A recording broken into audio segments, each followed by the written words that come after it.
Yeah, we can still edit it, maybe.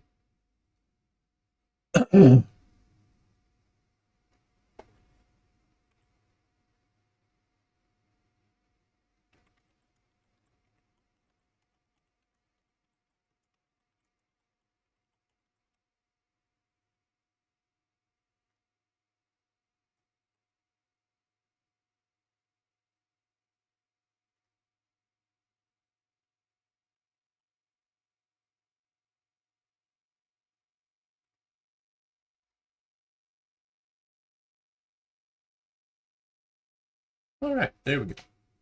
Looks like everything's rolling good. Yep, sound still looks like it's good. Had my lunch, had a leftover cheeseburger, and some chips. We're up to RC Cola now. Position everything, we'll get back in the game. All right, we're running cables from Winnemucca back up to Twin Falls. We did complete our first load with our new trailer. And yeah, now we got some cables we're hauling back. The Superliner and the drop deck looking absolutely stunning.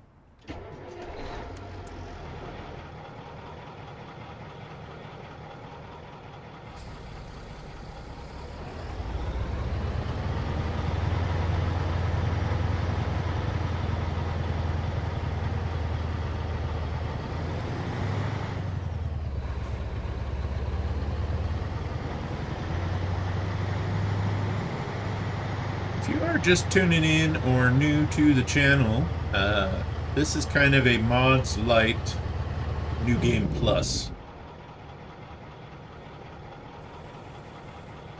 The Superliner and is the only okay, you stopped and then you went, you fucking moron.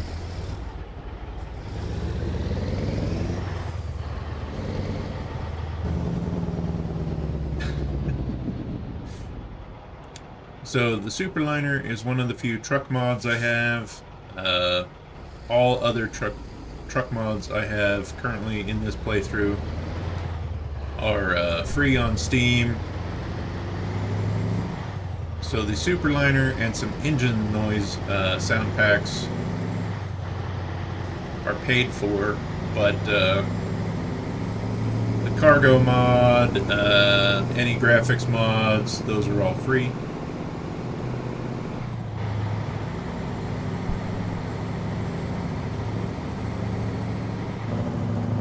The Superliner, to me, is pretty much one of the best looking trucks ever built. I know some people are going to say a Peterbilt or a Kenworth, and, well, I'm going to politely disagree with you. The Superliner looks better.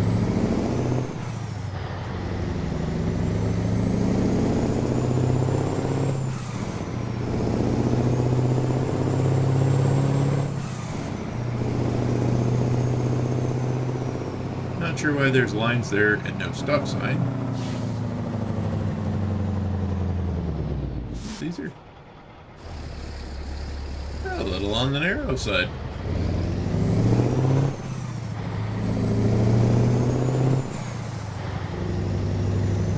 So now we got a trailer. We can work towards getting the garage upgraded.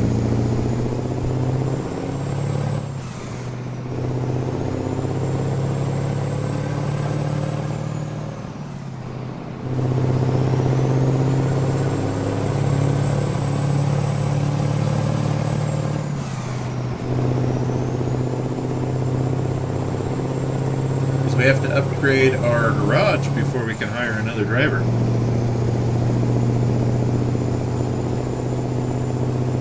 Of course, to hire another driver, we'll also need another truck.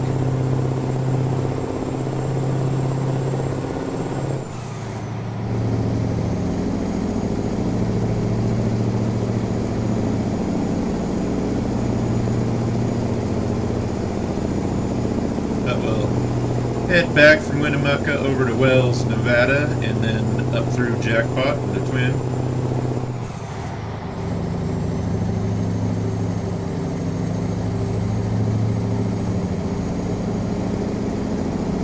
I prefer driving third person just because, well, it's easier to look at the truck when you're in third person. And you see a lot more of the scenery.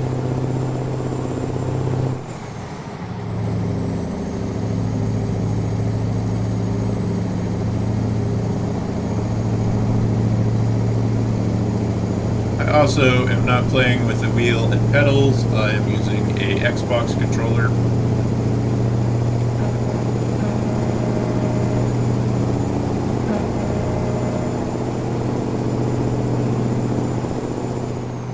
It is not officially required by law, but it is officially required that you blow the air horns in the tunnel.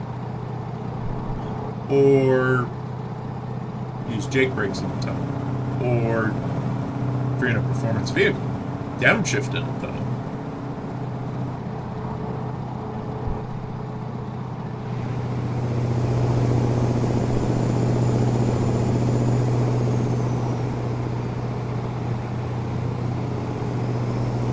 Once we get these dropped off, we'll kind of go over what we've done so far.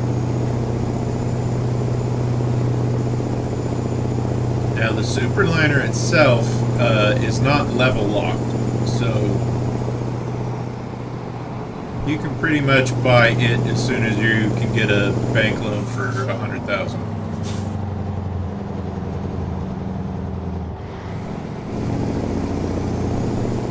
Which is what I did.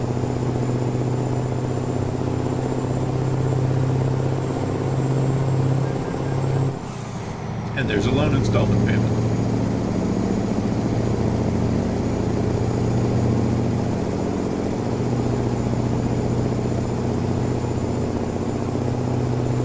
I could have used a money mod and probably made a lot more money a lot faster and done it that way, but I was trying to keep my mod usage low in this playthrough. So I have 36 or 37 mods active on this profile. And the other profile, I have like 60 something.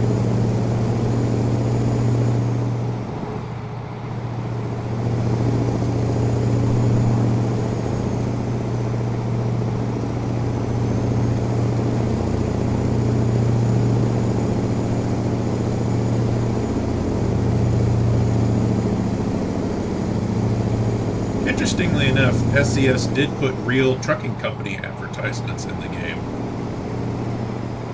I just passed one. Which is kind of neat. I think they should try adding a few more real companies in the game. Elko, we should slow down.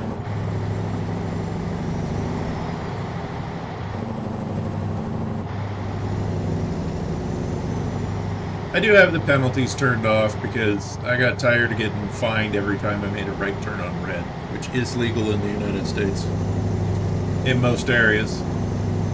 If it is not legal, there's a sign posted telling you that you can't make a right turn on red. Otherwise, come to a full stop, make sure it's clear, and away you go.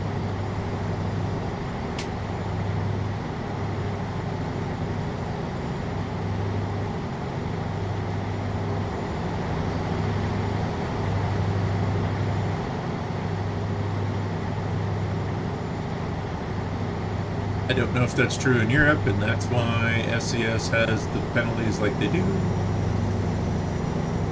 The headlight fine's also weird. It'll be broad daylight, and as soon as it's like just a time. Well, you're fine because you don't have your headlights on, even though it's still perfectly daylight out.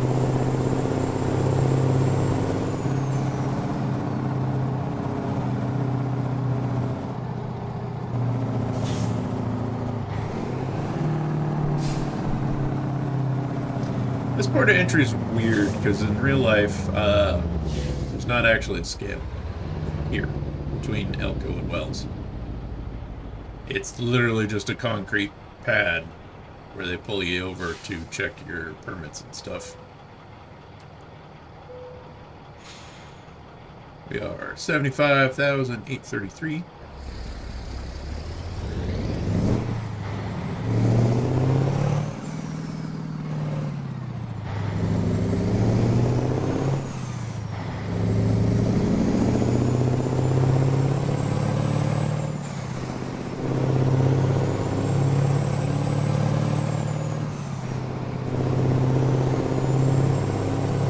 They don't actually have an in-ground scale. They use portable scales at those two ports.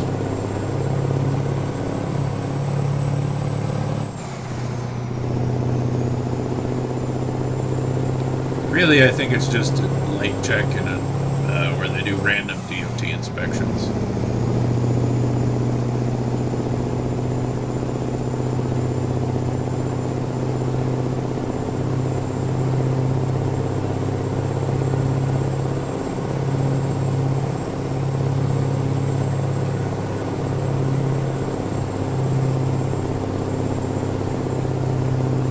Just like that, we're already to Wells.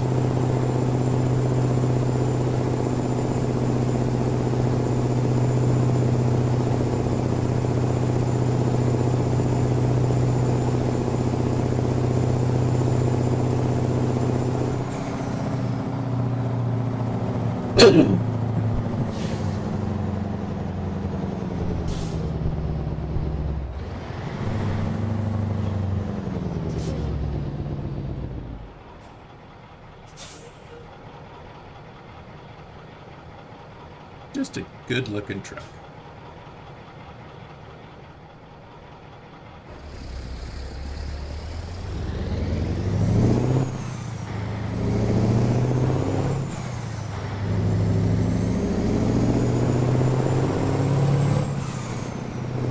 Free rooms?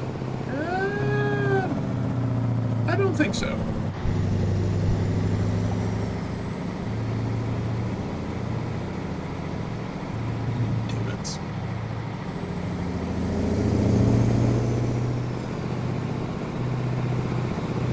Truck wash back there? Yeah.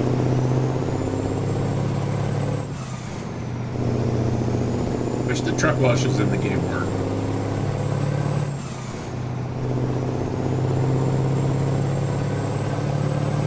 Of course, since there's no dirt effects, it's not really necessary.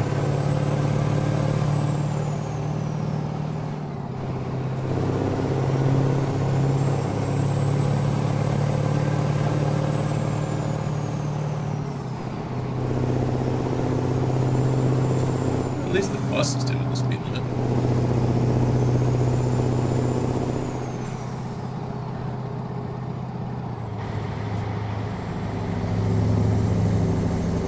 So yeah, this is a new playthrough.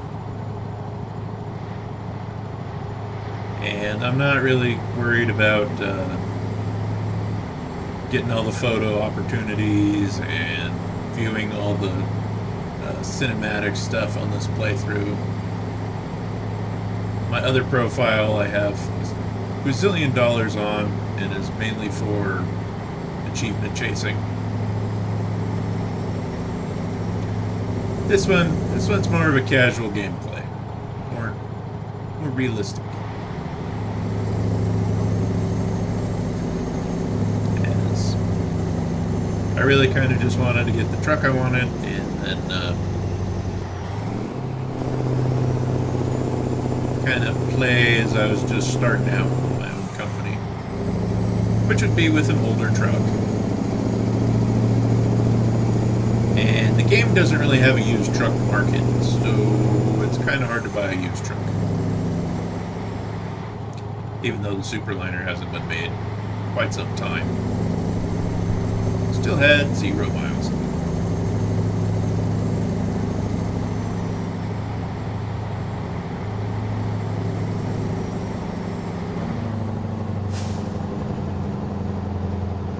Ready back in, jackpot.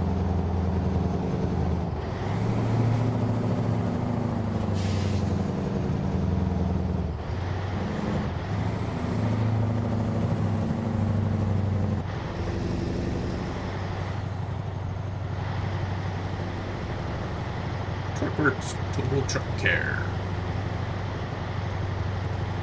Doing good on fuel, so you don't need to stop for that.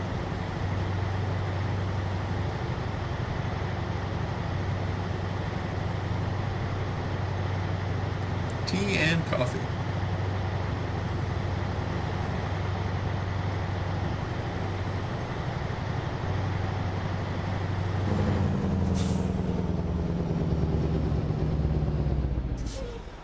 Free, yeah, I don't think there's free rooms in Jackpot either.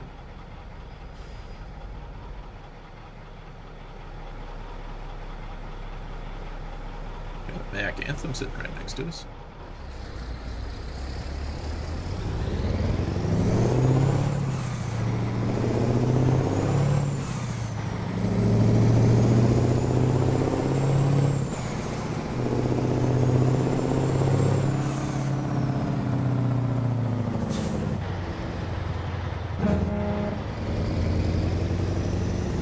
Skinny pedal on the right. You can do it. I have faith in you. I believe you can do 35. One day, seafood buffet.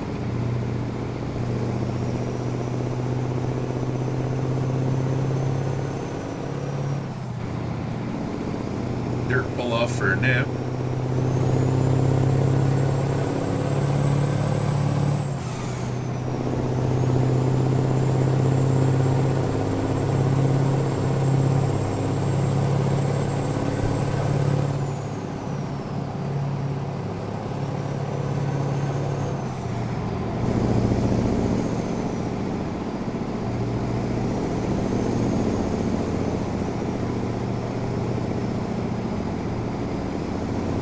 Hauling watercraft, so we don't need to pull in there and get checked.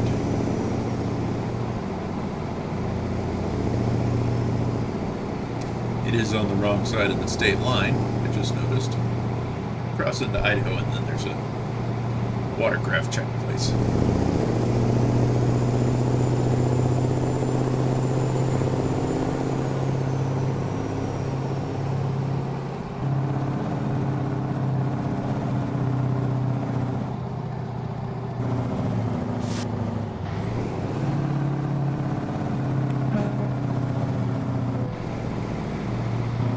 Still 65.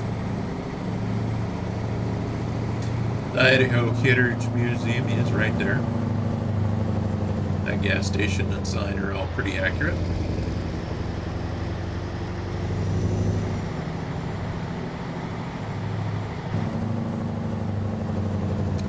And this is an absolutely ridiculously tiny way station.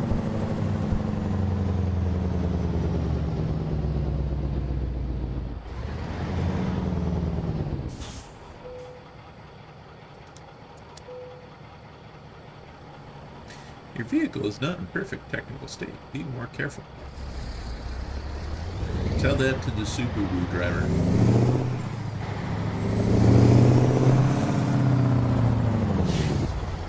I think we're gonna have to kind of just sneak out. Just like that. I do have a more realistic traffic density mod in, so there's a lot more traffic. We might have been sitting there forever.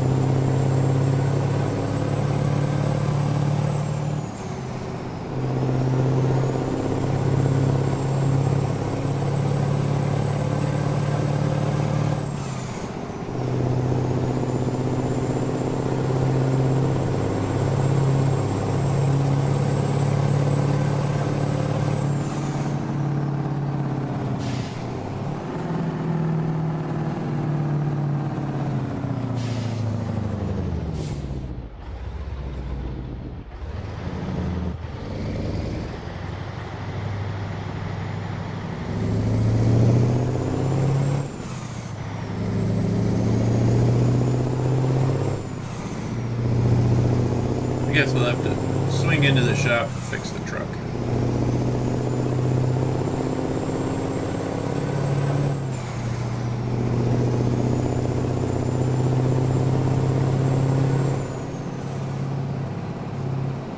I am running with Twin Falls as my home base in the game because, well, I live in Twin Falls. Kind of made sense.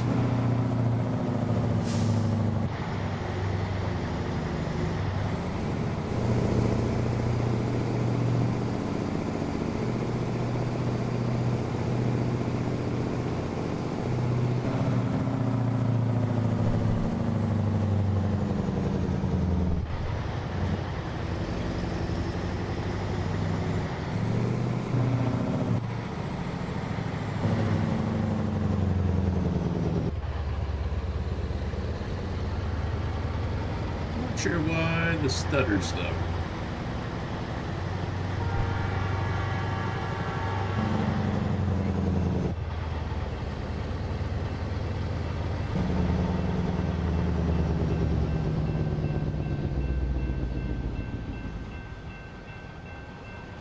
That's kind of aggravating.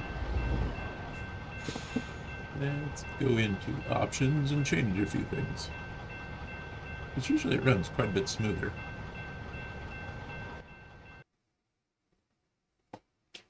Even took a little bit to get into the menu. Got that. Let's put you down to high.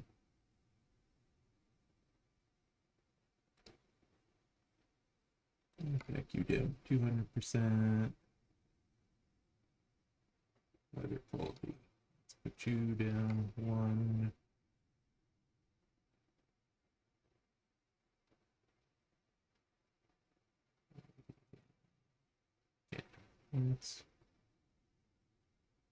Let's see if that smooths things out a little bit.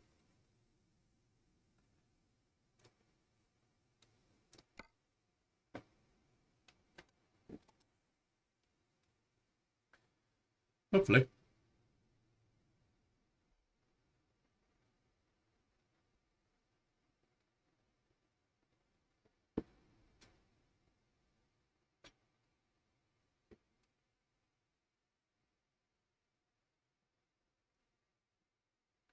$5,000 is a pretty good haul for a day.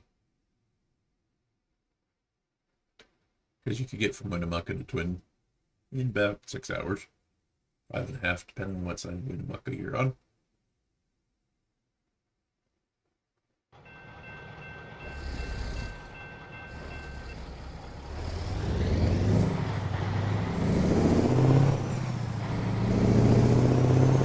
There we go, that's smoother.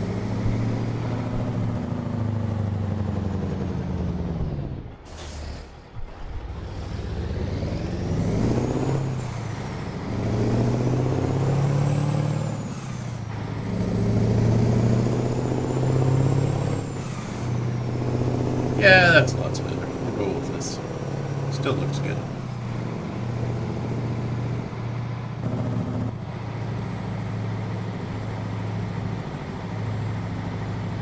Let's see here. We'll pull in the Mack dealer, get the truck or trailer repaired.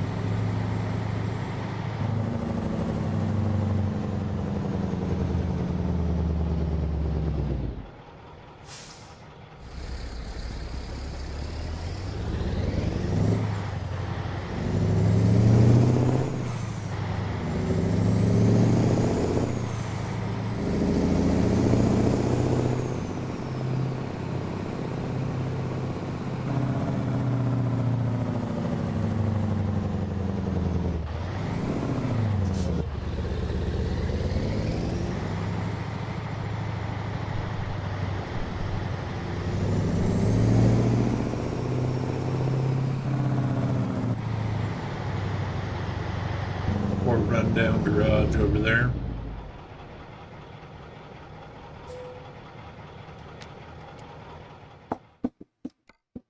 Trailer maintenance. We got 4% damage and some tire wear. That's not too bad. Let's go in here and check on engines.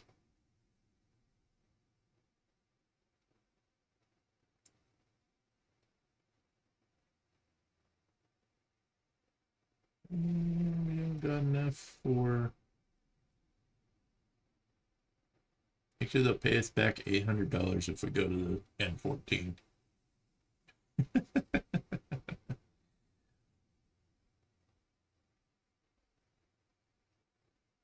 Huh. How much is that? Oh, that's because it's 59,000 for that engine. Well, let's tune her up a little more. Go with the 800 horsepower, 2,200 foot-pound of torque, N14.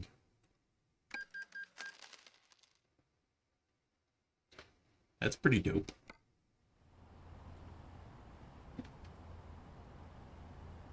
Let's see. Of course, we'll have to pick up our axles again.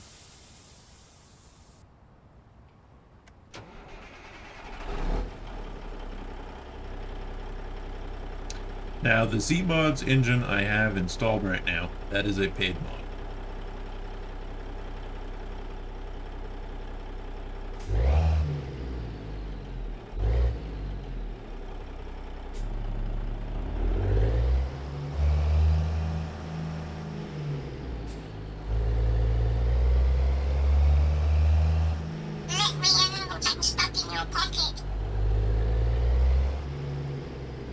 Apparently, I have a text message or an email.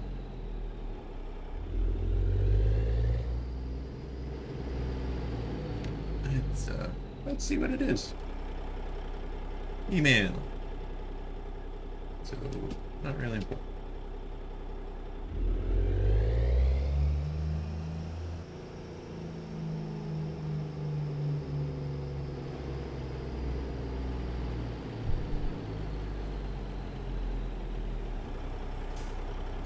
And don't ever let anyone tell you there's too much horsepower in something. You just don't need that kind of negativity in your life.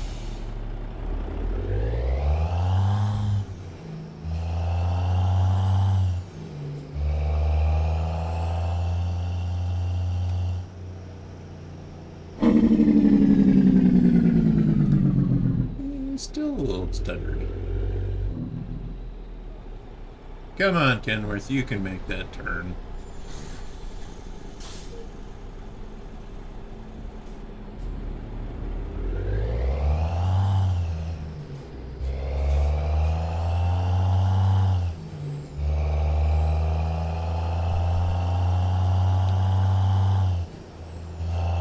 Maybe the traffic density is actually what's added in the stutters.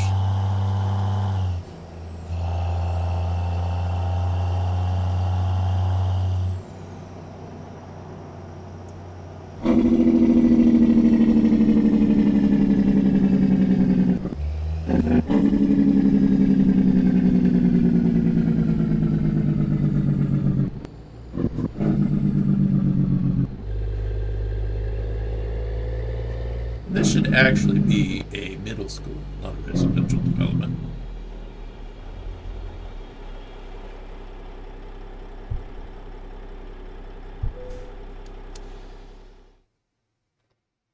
And you know that sweet, sweet XP we can get.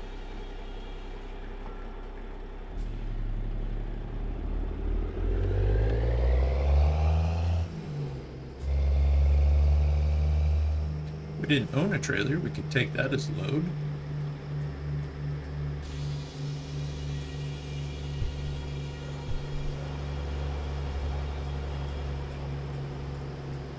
Those are kind of terribly made trestles.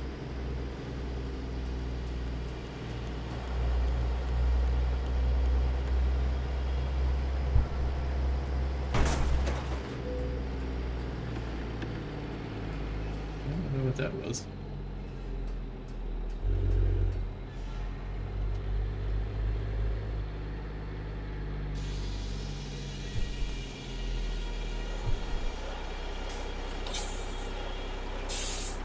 A little bit of flex.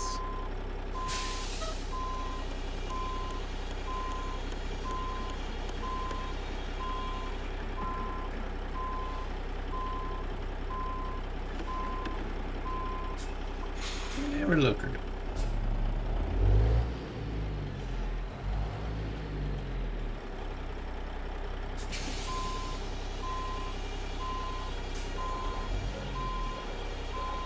I do like the ambient sounds, though.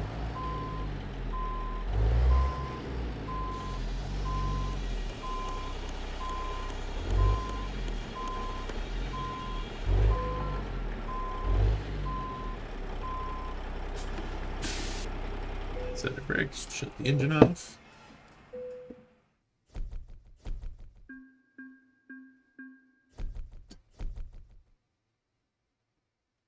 All right, level 13. That should unlock a few things for us. Let's see here. We went 247 miles, took us 5 hours, 30 minutes, 75.3 gallons of fuel. And the base reward was 8,294. Proficiency bonus, 923. Urgent delivery bonus, an extra $769. Brings us to a total of 9,986 bucks, and it got us 557 XP. And we can upgrade ourselves. Don't know.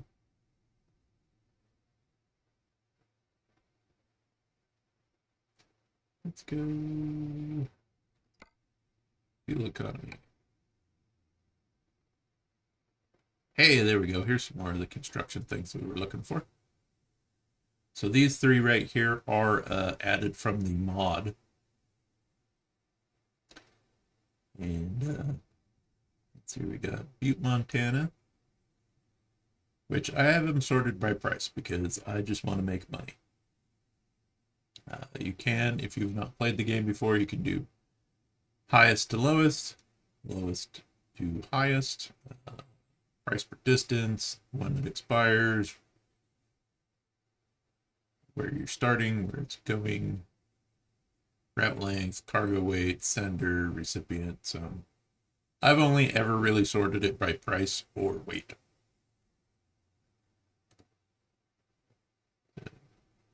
Those are the only jobs I got. So we can run down to Salt Lake for 9,400 bucks, which is 34.18 a mile. Provo, that one's 35.92 a mile. Or we could run up to Butte for 34.18 a mile. They pay the same, but since Butte's a little further, it's a little higher profit. And I haven't been up to Montana a whole lot this playthrough yet, so let's go ahead and take this job. Take this job and shove it.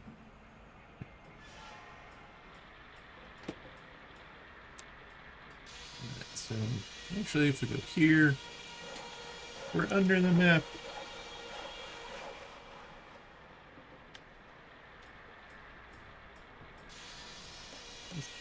These controls are a little wonky, but we'll do a little walk around because we got a few Ibex containers up front. We got, looks like, a shipping container office and a case skid steer. Yeah, little prefab shipping container office space. That's kind of cool. It does not look like it is secured to the trailer at all, though. And the skid steer's not tied down properly. It should have 4 separate chains on it, one for each corner, and then a strap or a chain over the bucket to hold the arms down.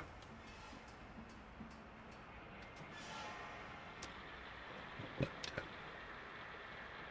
that's just me being nitpicky about it.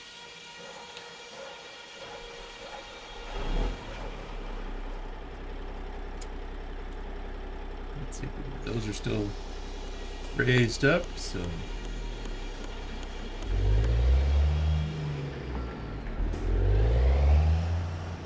I would also personally throw 2 straps over those containers. So there'd be a total of 4 straps over the front of that.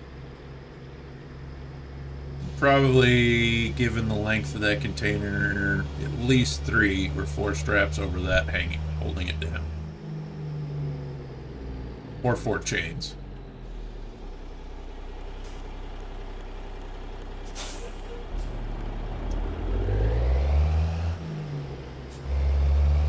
Load securement in the game is kind of hit or miss, whether it's a mod or a in-game asset.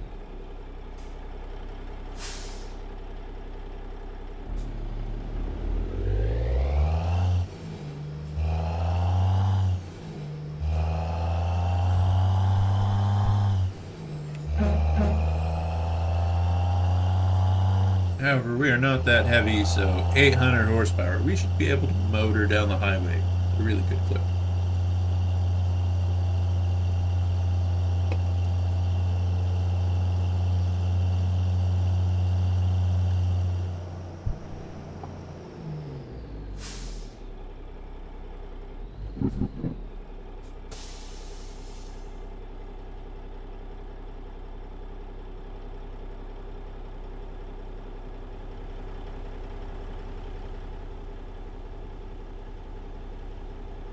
And let me assure you, there are no mobile homes anywhere near the Mormon. In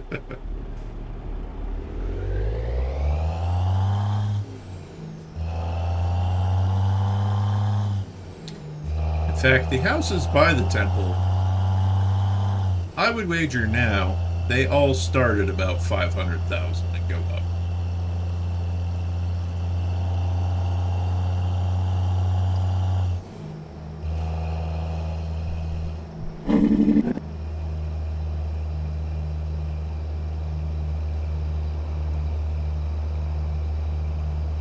I do like the variety of loads like this. It's all going in the same place, but it's all the same thing. You know, we got a little portable office, some Ibex containers, and a skid steer.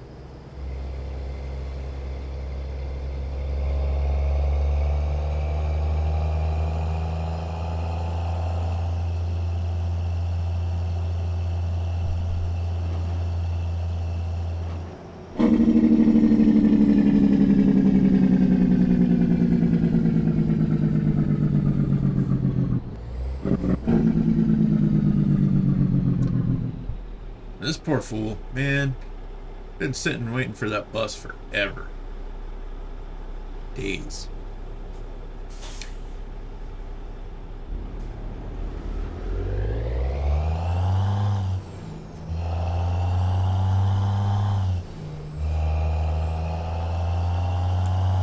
The visitor center does look like that. And there's a trail under the bridge. I would kind of like to see base jumpers though. As, what was it, 2?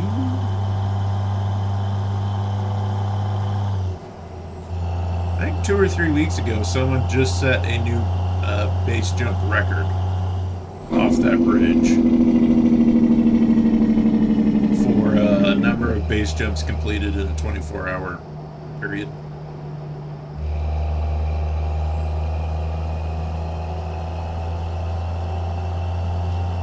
And I want to say they jumped off the bridge 104 times, which is impressive because it's a hell of a hike to get back to a road to get a ride to the top of the canyon. So that was no easy feat in and of itself.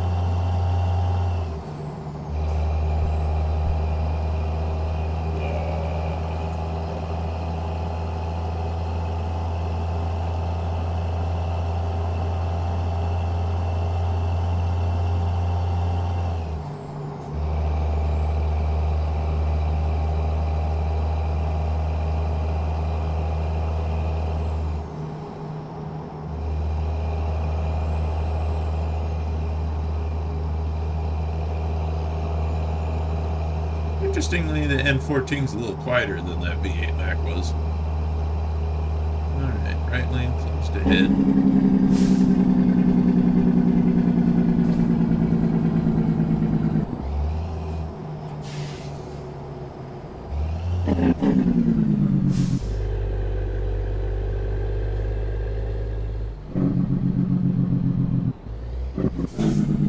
Far, far too accurate.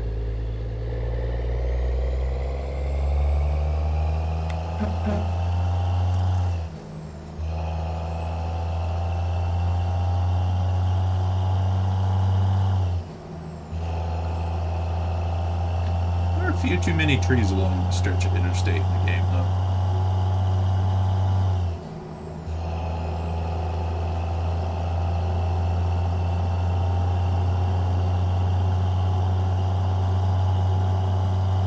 Snake River.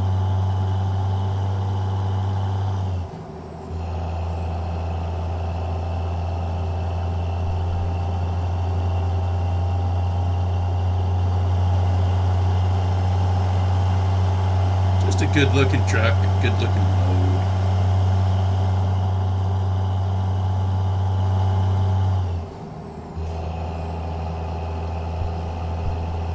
Whoa.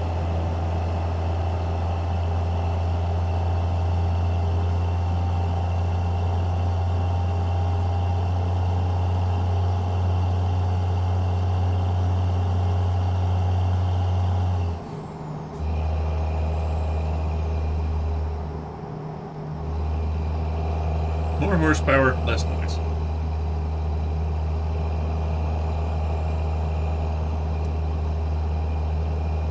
The skid steer has a shadow. Containers have their own shadows. I actually paid for a truck mod that it doesn't have proper shadows. Kind of weird. And there should be a really steep downhill right here.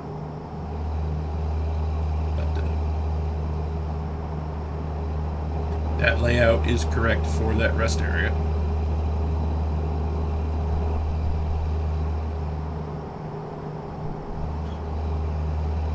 Making sure I didn't have a turn signal on, since we're not driving in the cab.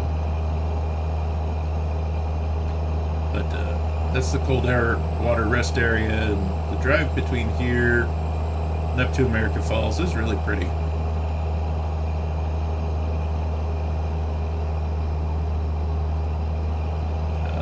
Did kind of skip over Masker Rocks.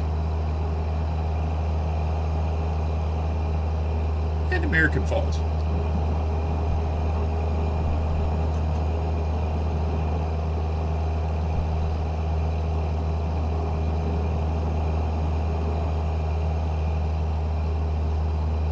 Entering Fort Hall Reservation.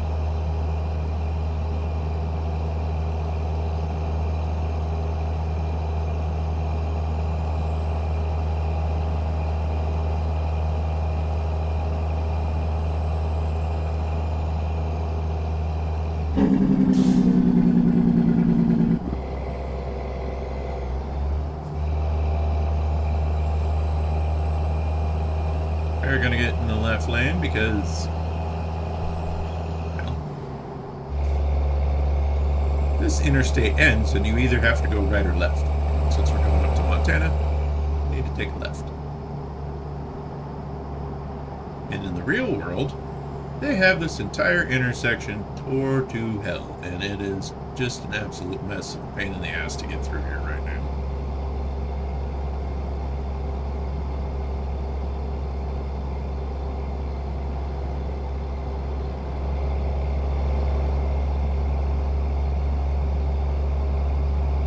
They are completely redoing this interchange. This is how it used to look. They're redoing all of the bridges. They've changed the elevation.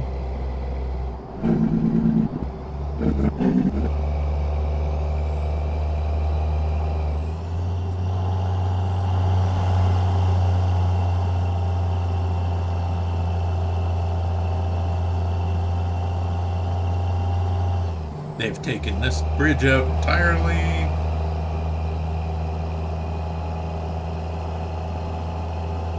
Look at those clouds, though.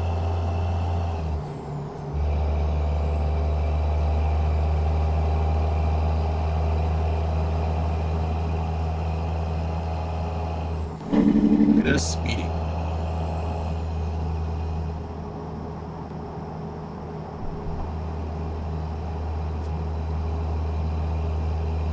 American Falls, no Blackfoot. These rest areas do look like this. There's a lot more lava rock around it and a lot less trees. I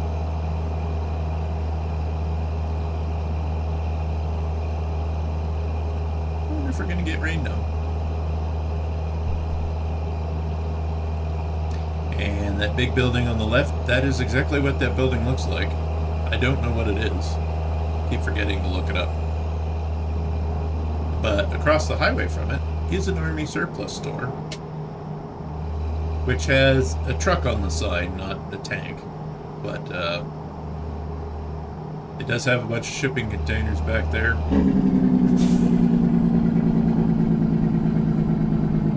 And unfortunately, they don't sell vehicles. They just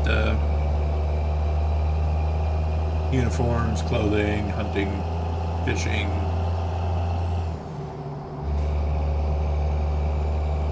It's more like a sporting goods store with some Army surplus.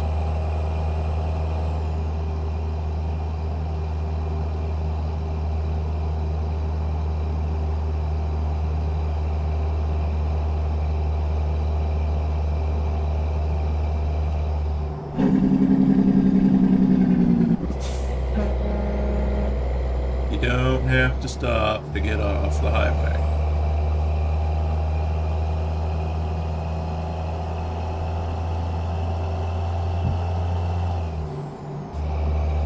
Pardon me.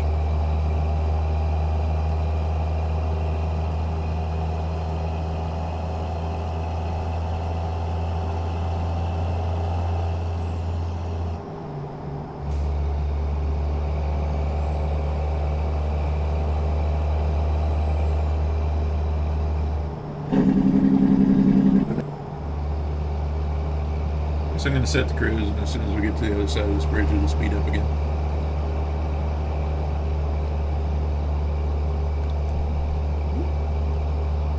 Somebody had a little fender bendery.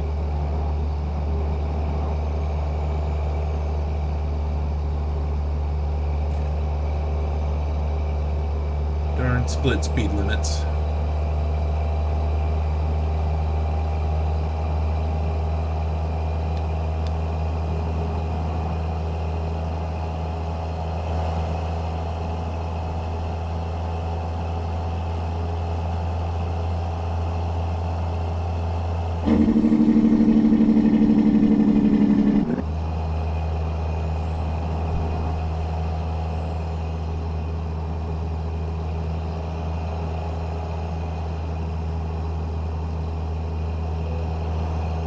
Nice bypass.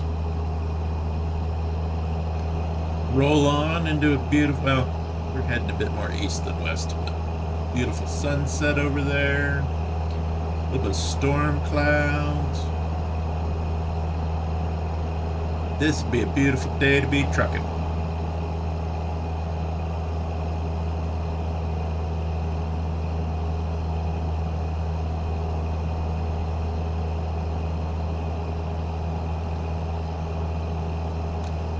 There are some Budweiser silos up this way before you get into Montana.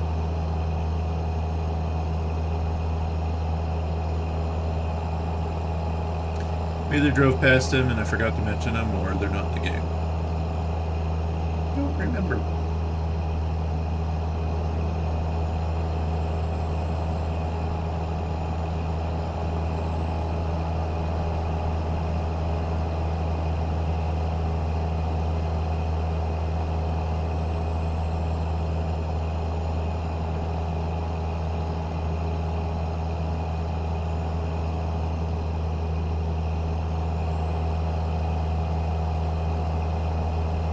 There we go. That's a beautiful sunset.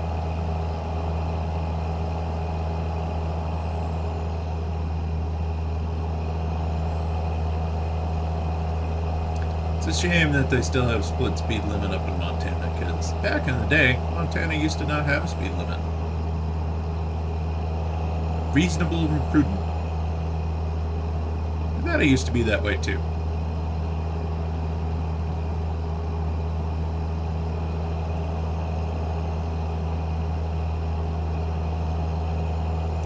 Apparently when my dad and one of his best friends, when they graduated high school, took a road trip, they went through Nevada to see how fast Dad's 69 Mercury Cougar would go.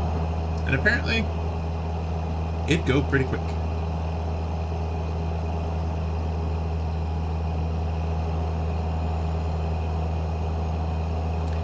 Because, unfortunately, both of my parents are cooler than I am. Dad had a really rare muscle car when he got out of high school and joined the Navy. Mom snuck out of town and went to the original Woodstock and got to see Jimi Hendrix live. I haven't done anything that cool.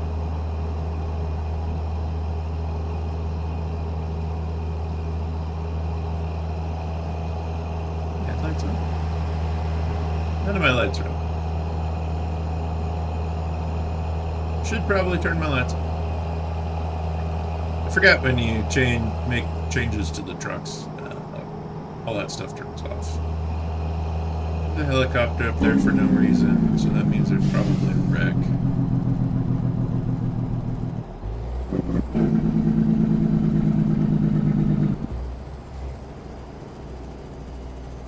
There's a tow truck right there.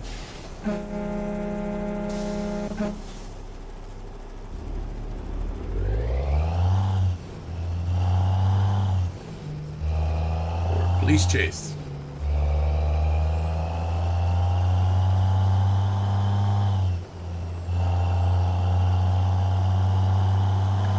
I haven't actually been this way up into Montana, so I can't tell you what lake that is.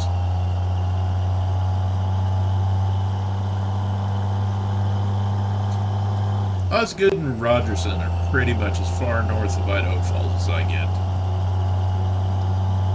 Unless I go over to Island Park, which is a lot closer to the Wyoming state line.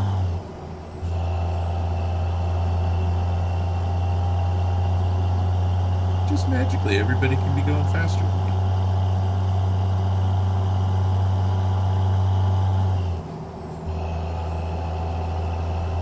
Probably because I need to upshift.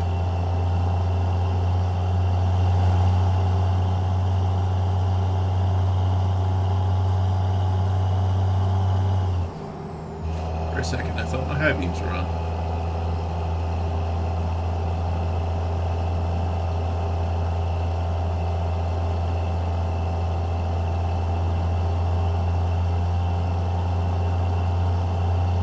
And we're still doing good on fuel, so we can probably make it up to Butte, Montana and fill up and unload. Or unload and then fill up.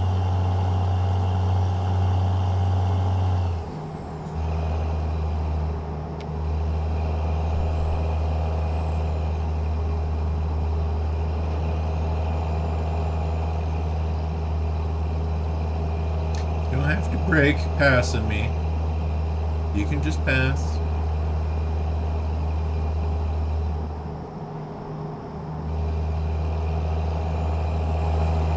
It's how normal people do it anyways.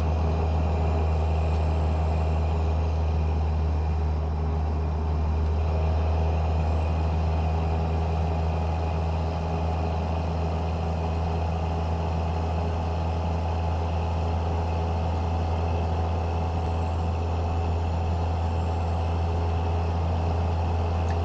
need to adjust my cruise control settings so next time when I speed up it doesn't go just 5 miles an hour, it goes a little less.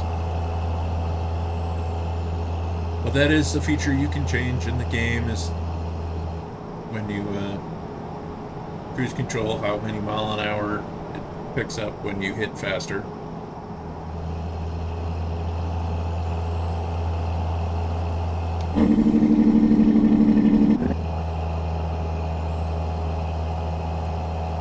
And also have it decelerate so many mile an hour every press of the button.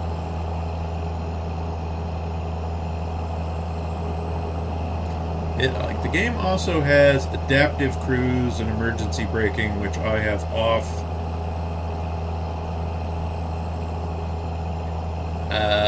Primarily because I've known people with trucks that have emergency braking, and they're not as great as people would lead you to believe. And adaptive cruise in a truck is just miserable. You'll be cruising along and somebody will cut in front of you too close, because everybody, when you pass a truck, always come back across in front of the truck way too close. So the adaptive cruise slows down.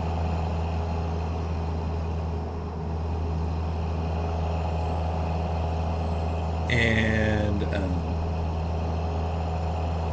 again, if I got my cruise set at let's say 73, and I catch up to a truck that's doing 70, if I don't start passing 4 seconds behind that truck, which 4 seconds at 70 miles an hour is several hundred feet, eventually the truck's going to get so close, like, right, the one truck we have that does it about 3.5 seconds, its speed matches. So you'll quit catching up to the vehicle you're trying to pass.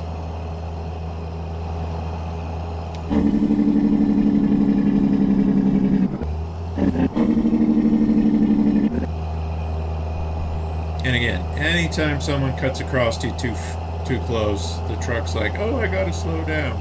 No, you don't, because by the time the truck reacts, the vehicle's already accelerated far enough ahead, it didn't need to react.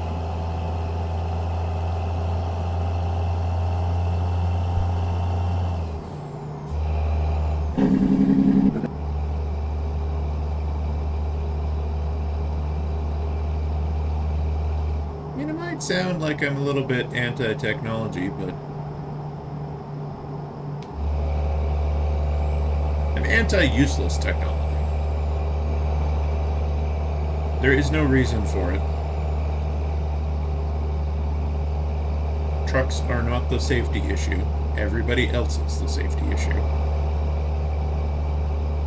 And you might say, well, that's a biased opinion because you're a truck driver. Well, it's not a biased opinion because I know what the statistics are. And statistically speaking, in the United States, if you have 10 accidents with a commercial vehicle involved, 9 of those accidents were caused by the person in the car.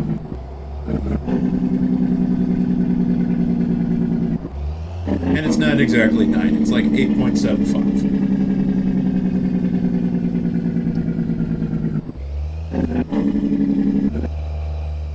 So basically, for every 10 accidents with a commercial vehicle involved, 8 of them are the other person's fault.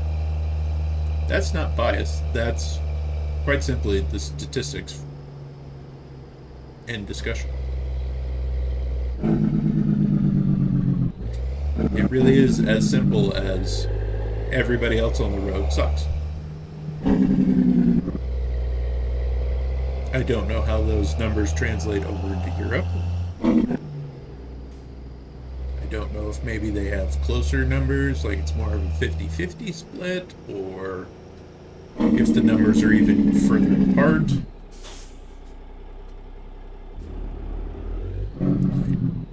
I don't follow that in Europe, so I couldn't actually tell you. It does say all way, and they didn't stop.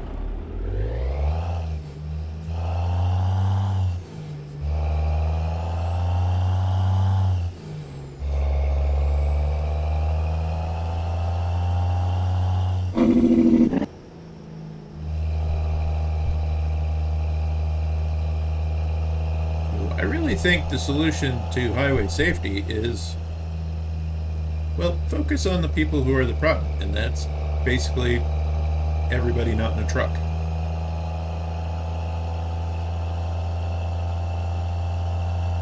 And it's my little soapbox I'm going to preach on.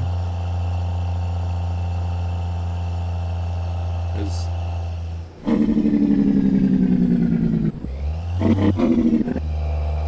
for instance, I am required by law before I even get in the truck and start it. I mean, I can get in and start it, but it's kind of harder to check the oil level when the engine's running. But commercial drivers are required by law to do a very thorough pre-trip inspection of the truck every time they go to drive it. We're not going to mess with that for right now.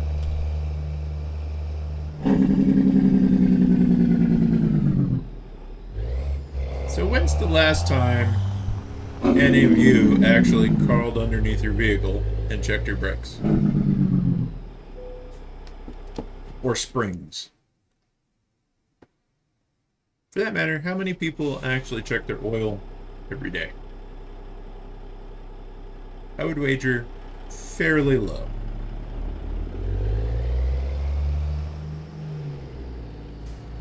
Holy crap.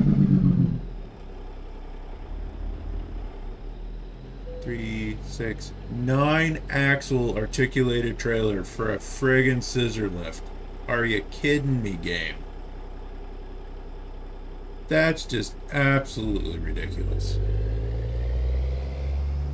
There is no excuse for having that many axles for that light of a load. We could put 2 of them scissor lifts on this trailer. And we don't even need the 3rd trailer axle. That is just ridiculous.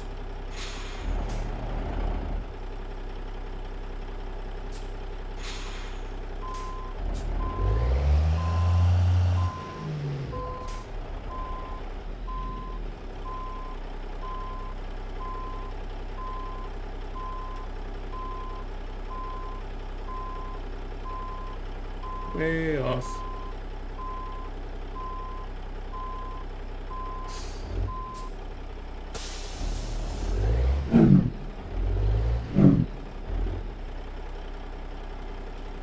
Way off.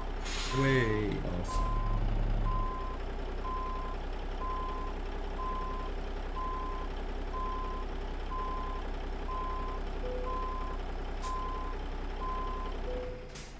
I think touchscreens should be illegal in vehicles. If you're not allowed to play with your phone, why can you mess with a touchscreen while you're driving? You shouldn't. I think we need to take all of that distractions and crap out of regular people's hands, and then the roads would be safer.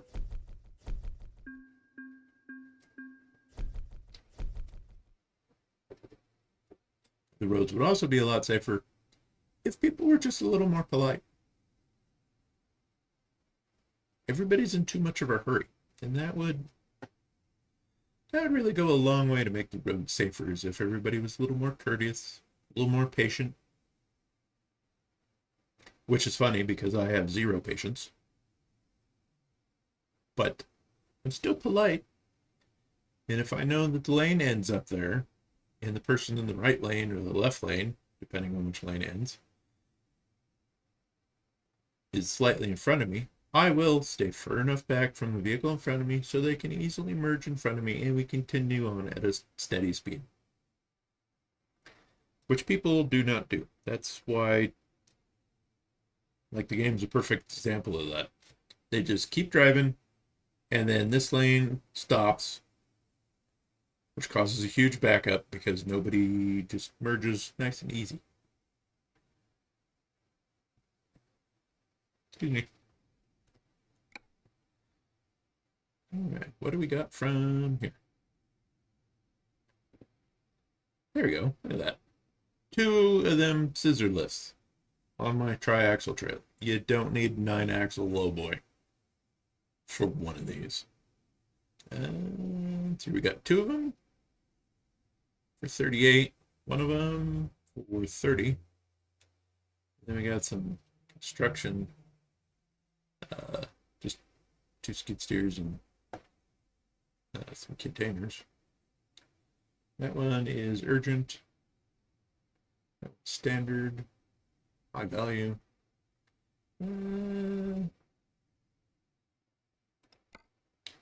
Let's just see what all we got here. We're going to have to do this a different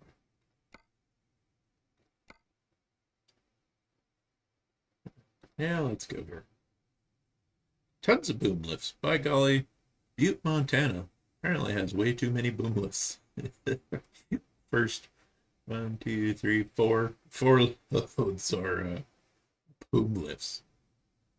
2 of them go to Pocatello. $129.92 a mile. That one's going to be hard to say no to. Another boom lift. Coeur d'Alene. Let's see, we got some fertilizer, ventilation shaft, a driller, pressure tanks, concrete cubes, more drillers, cables, fertilizer forklifts, more air conditioning, waste paper, construction, driller, construction, fertilizer. I'm just seeing if there's anything really kind of out of the ordinary. Bricks. No.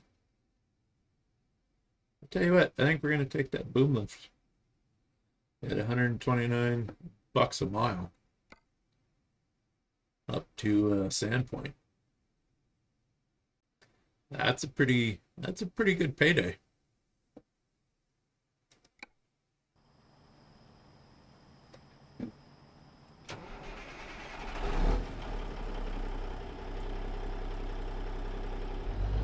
So load creeper out of here.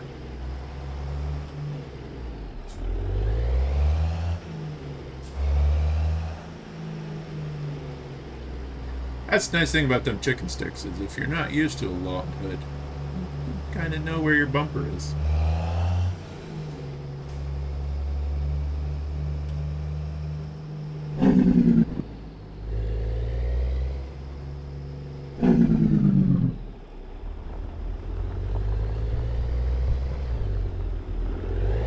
Oh, that's a tough E-post.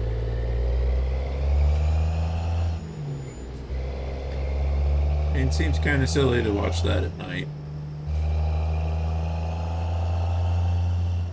And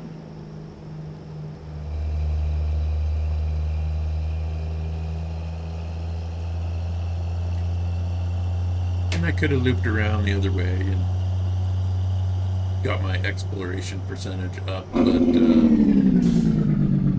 I'm not really worried about that on this playthrough either. Or this particular profile, I should say.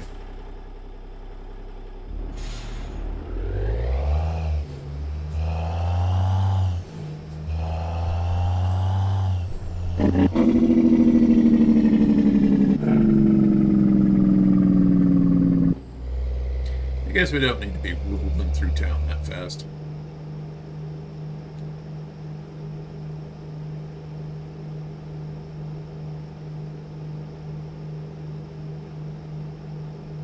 Downtown Butte, Montana is really kind of nice.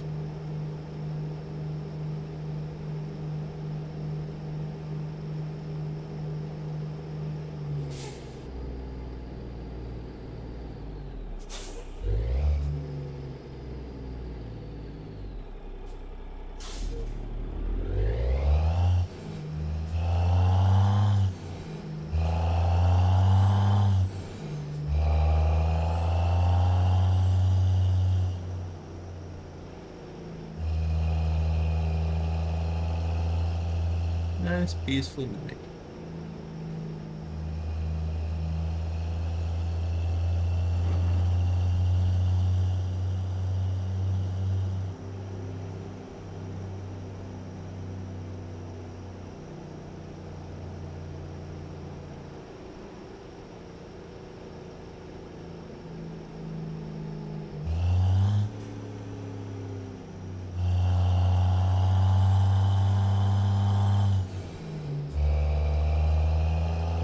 Pickup truck.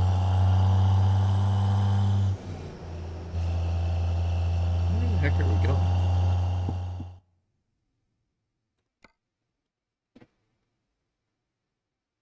Other side of Butte.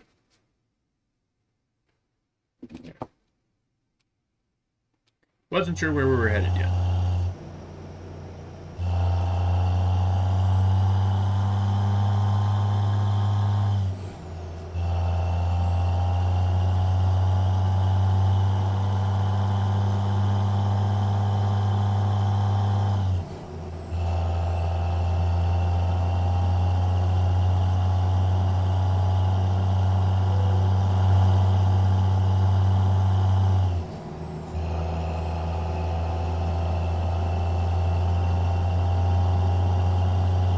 Nice of them to let us bypass since we're empty. I don't get to do that in real life because my trailer's too heavy. So even empty, I still get pulled in.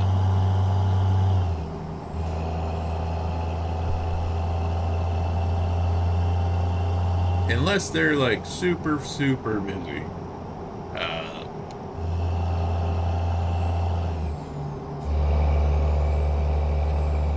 I always get pulled in.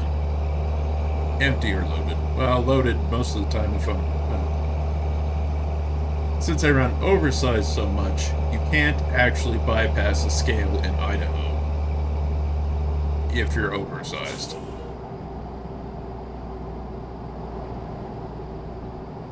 Even out here, all of the ports have signs that'll light up to tell you if you need to pull in or not. And if you're oversized and the sign says you can bypass, you cannot actually bypass because you still need to pull in so they can check and make sure that you have your permits.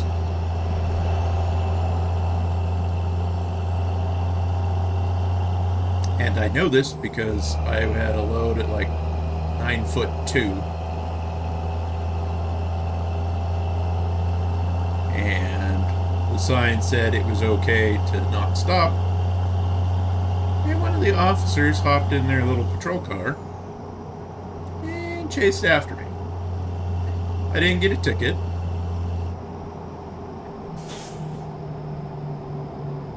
Because, of course, when he asked if I knew why he stopped me, I was like, well, I'm guessing because I went around, I didn't stop. And I was like, and my dash cam will show that the light said I could bypass. Oh, shit, fire truck. Don't run into me, you jackass.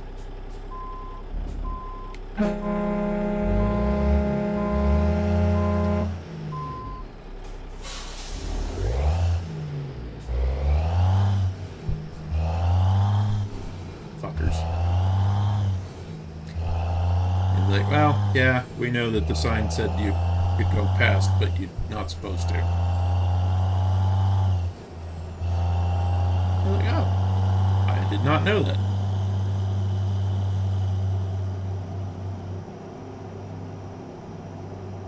And I said, and nobody, and the people who trained me also did not tell me that, so I apologize.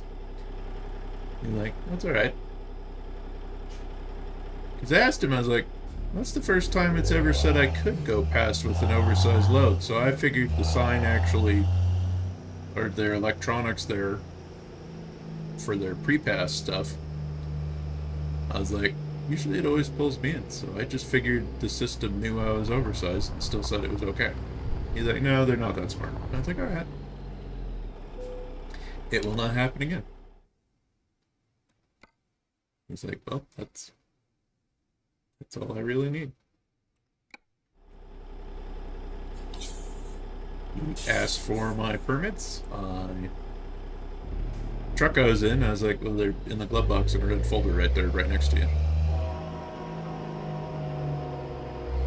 Because he was just standing on the passenger side of the truck since we were on the interstate.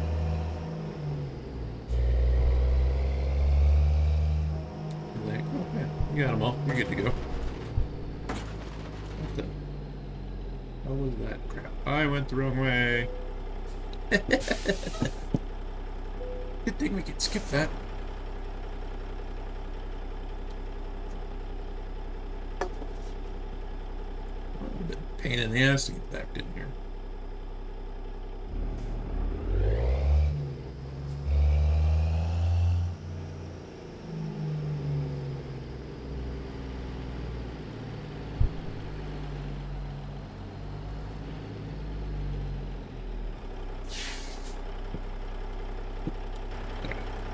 Since we're here. And it's got light. Alright. That is the proper way to tie down a piece of equipment. Chain at each corner and something over the basket holding it down. You only need one ratchet strap because, again, you're just keeping it from bouncing. mashing the into the trailer and tearing that up. And also, across the basket like that keeps that boom from rotating in case the drive mechanism that actually rotates the boom leaks or is broken or any other issues that could be caused by going around a turn. That is how you properly strap something, a machine down. Four corners, hold down the whatever hydraulics it has to the trailer deck. So good job to SCS on tying that equipment down properly to the trailer.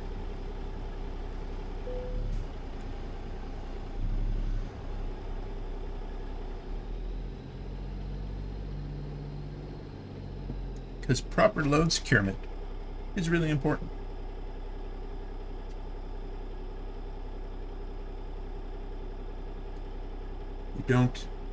You don't want stuff falling off the trailer.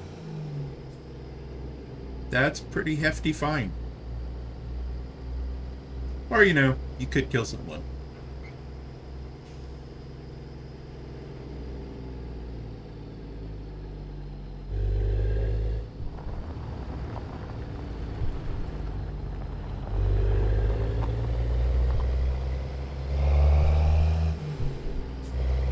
And I am of the philosophy of load securement that you will never get a ticket for using too much load securement.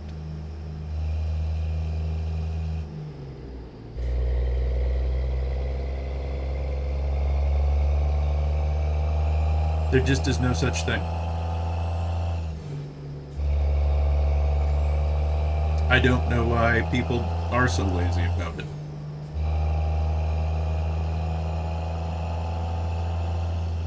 Honestly, out of all of my pet peeves driving, improper load securement is my biggest one.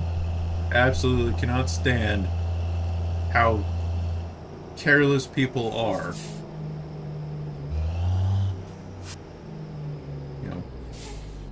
Tying stuff down.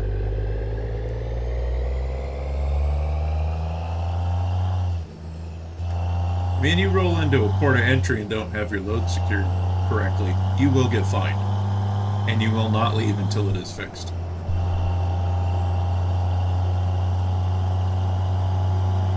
General public, we can just do whatever we want because they're not going to stop us.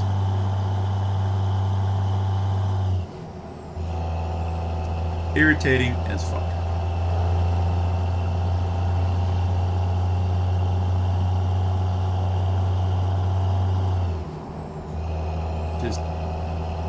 It just blows me away.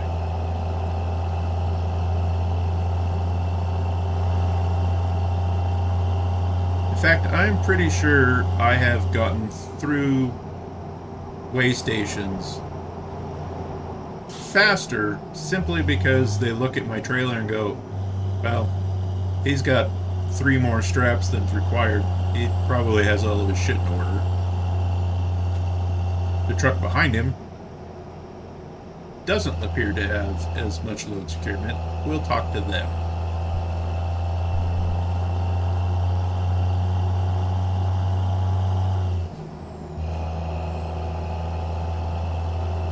And I know some people call my bluff on that, or try to call my bluff on that, and it's like, I haul oversized. I absolutely talk to DOT officers more than anybody pulling a reefer.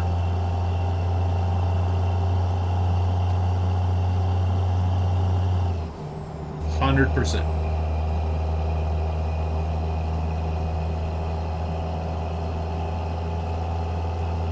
I've had officers pull out tape measures to measure my height, to measure my overhang.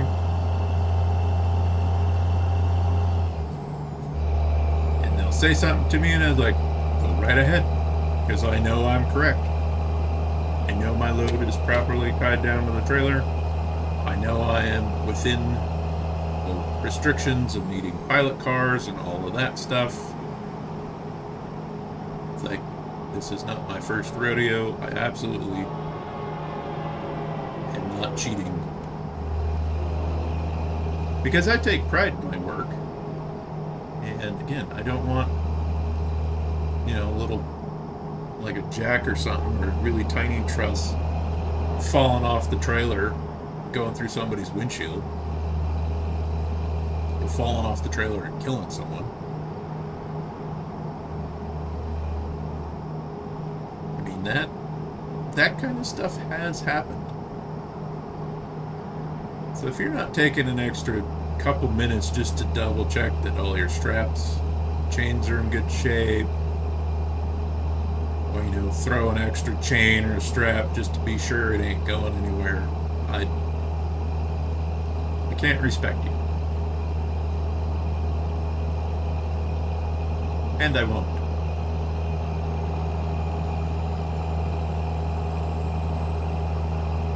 If the load length requires you to have 5 straps, it doesn't take that much more to throw 6.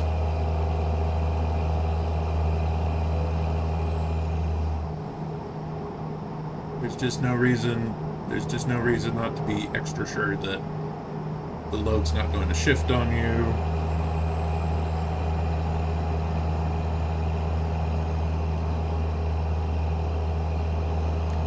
I mean, it's your job to make sure whatever is on your trailer or in your trailer gets to its destination with no damage in a reasonable time.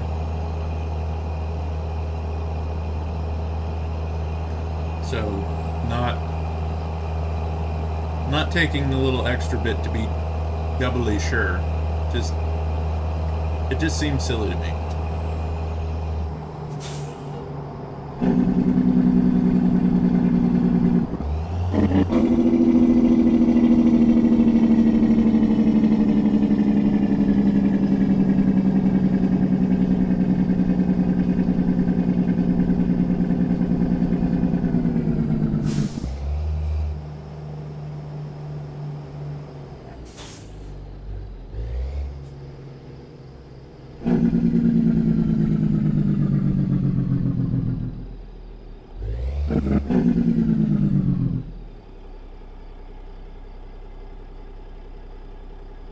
I've I've been 13 foot 10 with a pilot car and pulled into way stations, and they'll do a lot of portable scales in Idaho so they can catch people coming in and out of fields just to make sure they're not grossly overweight or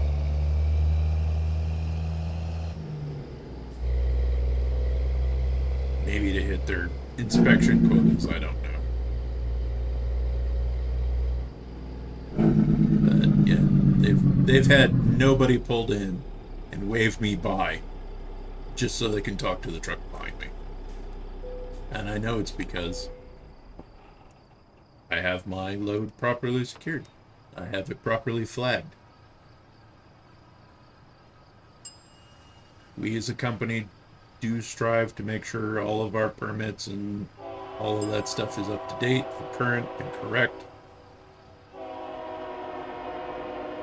Because it'd be hard to have a business without doing all that stuff.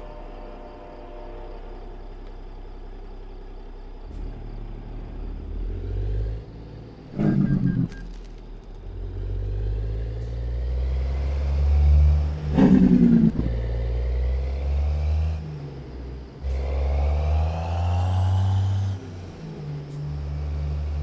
don't know if this is the way out or not, but it kind of looks like it.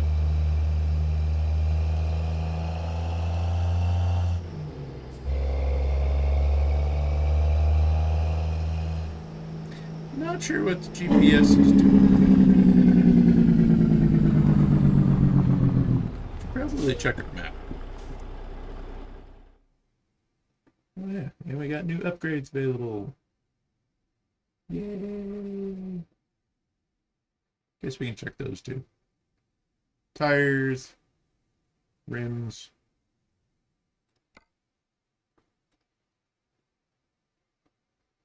Shouldn't click that. Okay, yeah. Tire vortex wide, so we can finally run super singles if we want to.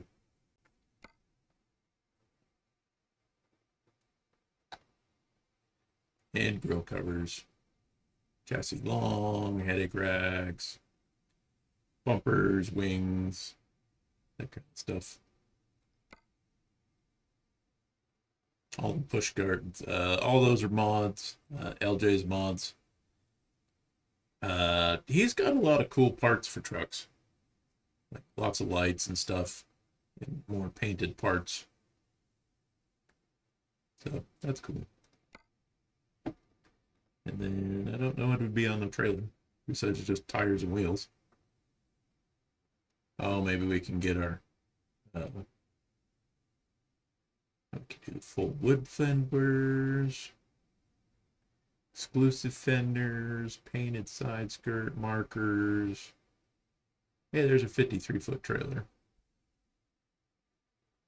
Body aluminum drop deck, chassis 53. So yeah, we can now get a 53-foot trailer finally.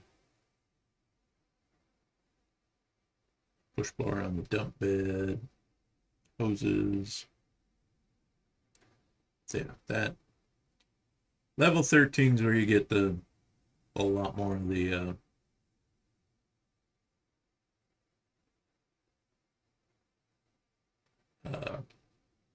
trailer options unlocked. Don't know how to struggle with it. Okay, now we need the map, so we need to see where we're going. He wants us to go up there to turn around. That's kind of weird. Like, or I could just make a left out of here and be fine, game.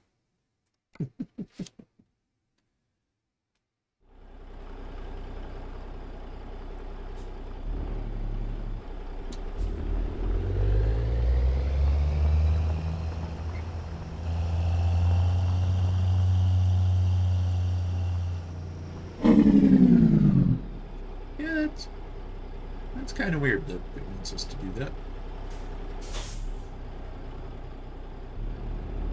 I don't know why I'm turning my head and I can't actually see.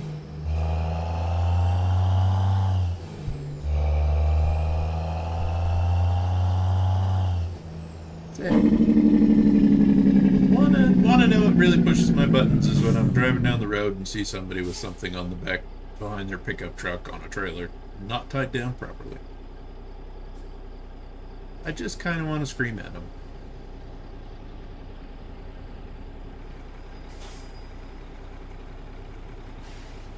And it does. It just boggles my mind. Why would you want something barely held on? You have to panic stop, make an evasive lane change because somebody else wasn't paying attention, or an animal ran out in front of you, which you shouldn't swerve to miss animals anyways, because you'll more than likely swerve off the road. Yeah, any of that stuff. Whatever you're hauling is going to move, and it's not going to end well.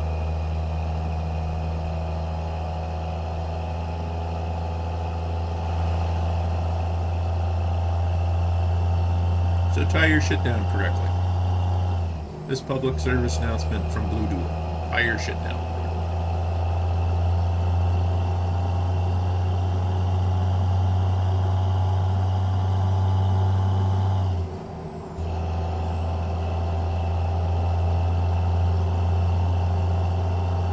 After we pay for this, or get paid for this job, we can swing into a shop and stretch ourselves out another 5 feet.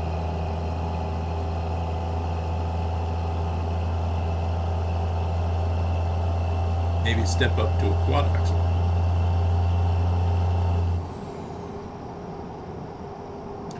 Or we could, save our money and because we only need $130,000 more dollars, we can upgrade our garage.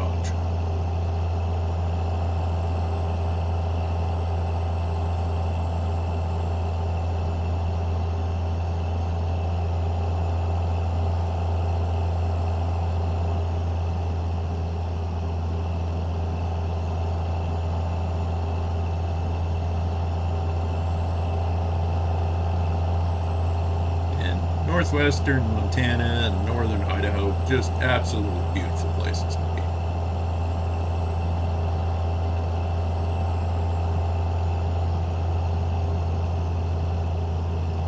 Come on, tour bus, you want to race? I'll grab a lower gear and we'll race.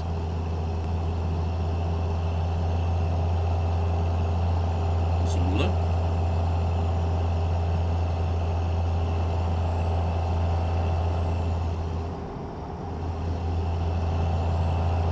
Apparently he does want to race. Jackass.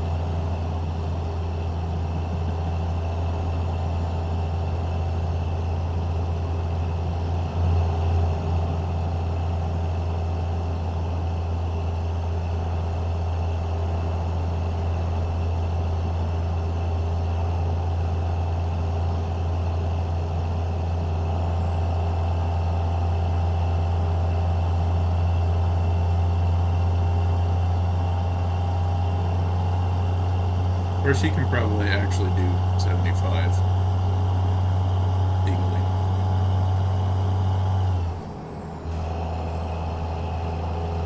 That's what I thought. You ain't got no 800 ponies.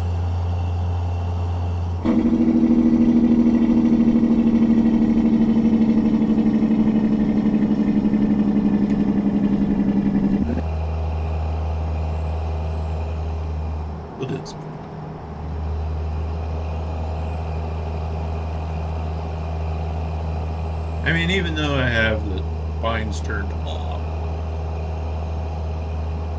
we'll stick to this bit. Keep it a realistic playthrough.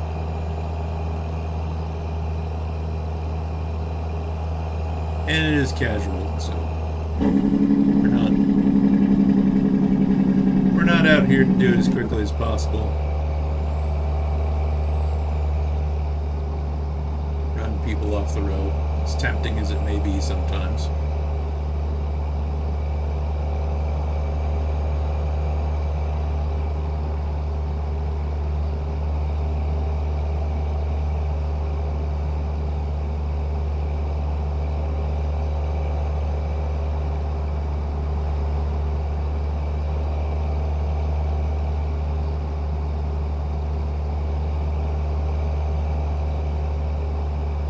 We'll probably have to.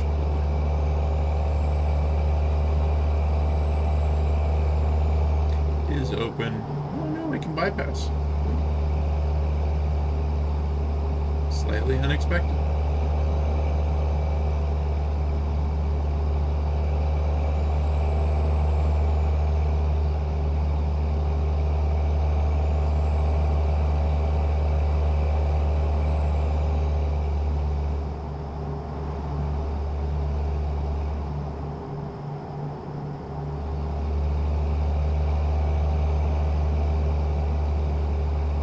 Coastline mining.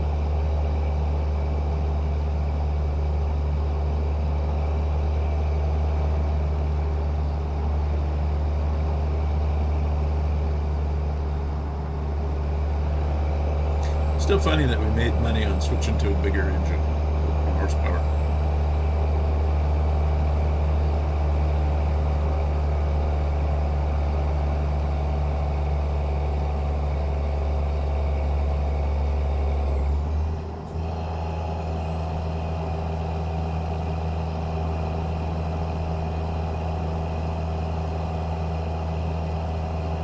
Look out pass. Wonder what we're looking out for. Yeah, no, that wasn't funny.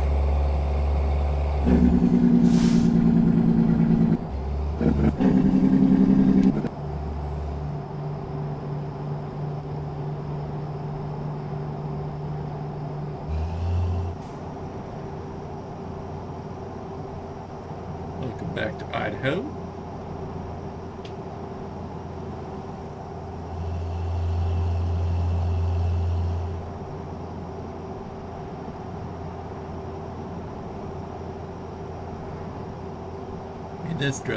This drive in real life would be absolutely just breathtaking. Just so beautiful.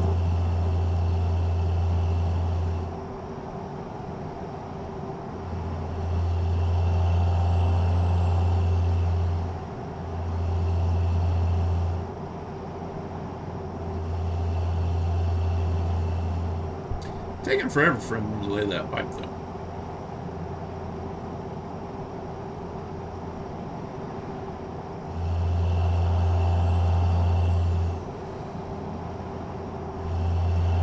Just a beautiful drive through the mountains.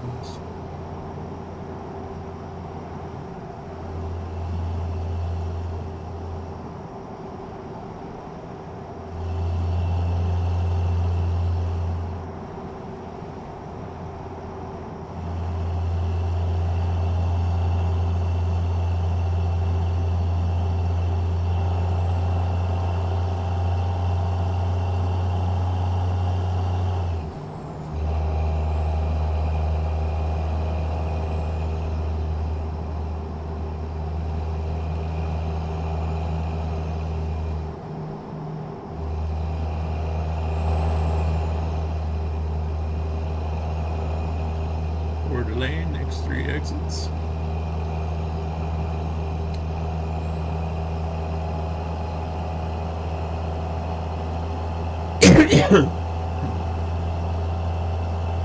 You can't make changes to your trailer when you're loaded, because I have tried once before. So if you want to upgrade your trailer, you pretty much have to finish your delivery first.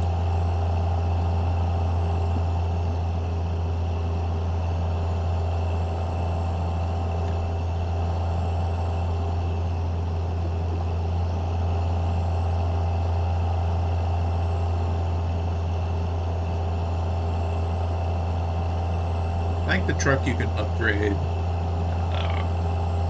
loaded or unloaded. I don't know if you can change trucks, though, with a load.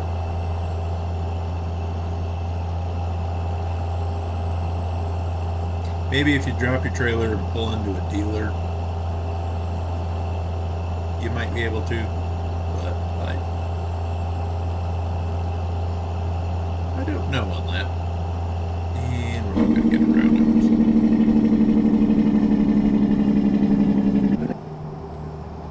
That was a little silly to try.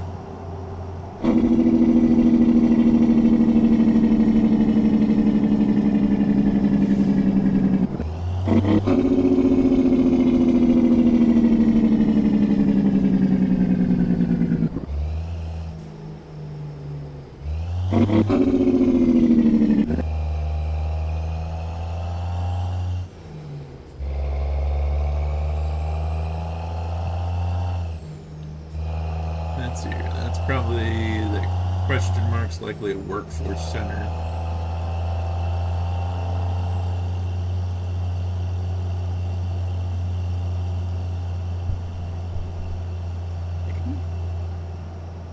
Yeah, there it is.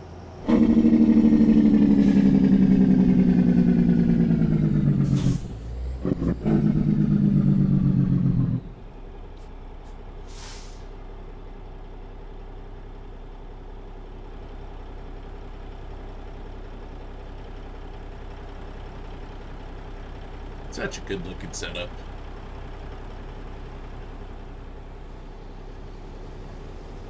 I don't know why that's not an officially licensed Mack truck, because it's a Mack truck.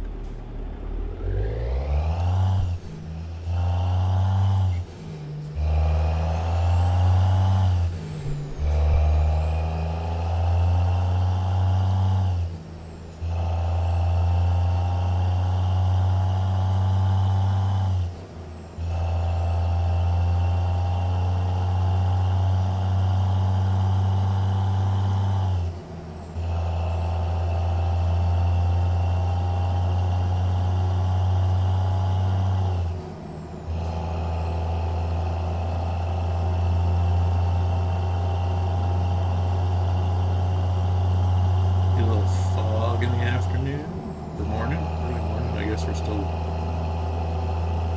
early morning.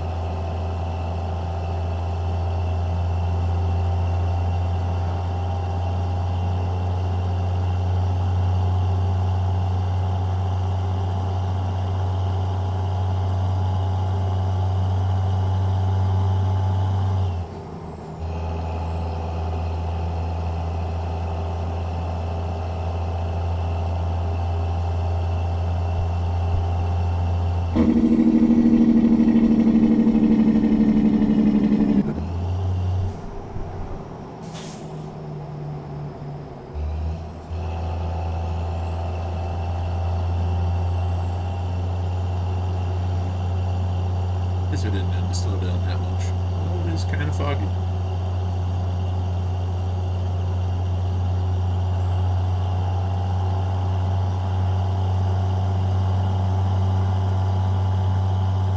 Can't see much on the lake.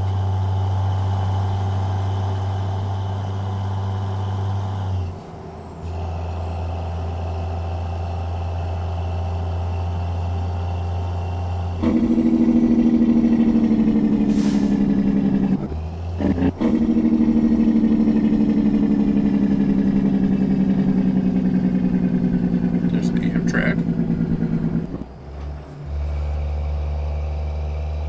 Don't see those too often.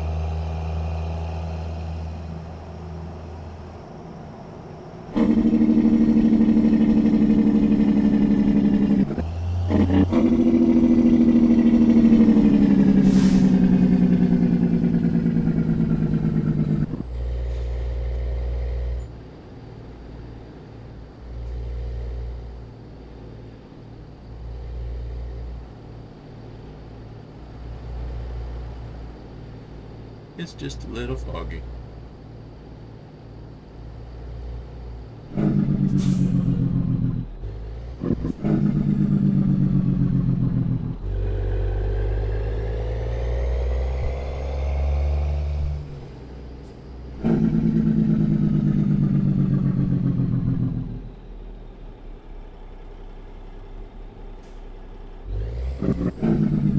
There's one of the loads. Shipping container and a skid steer. So it is nice to see that it's not just your loads, but the other trucks as well can haul them. Because it does add quite a bit of variety to the game.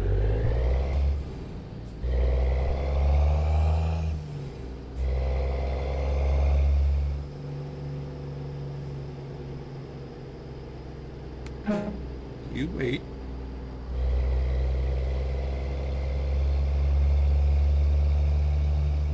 Quaint little downtown.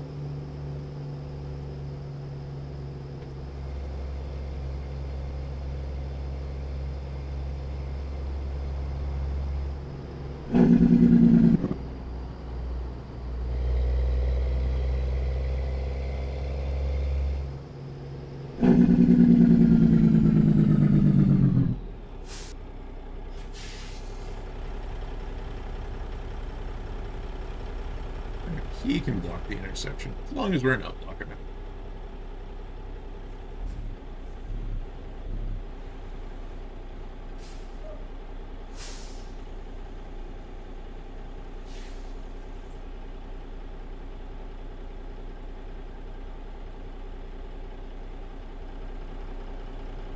McDuff's Barber Shop. No wait. Anybody need a haircut while we're in Sandpoint?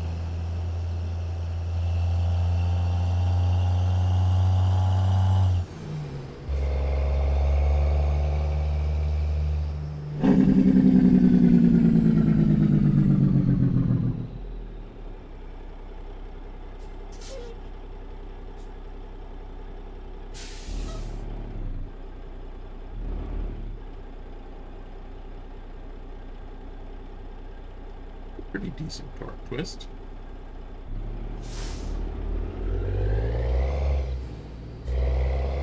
You better go.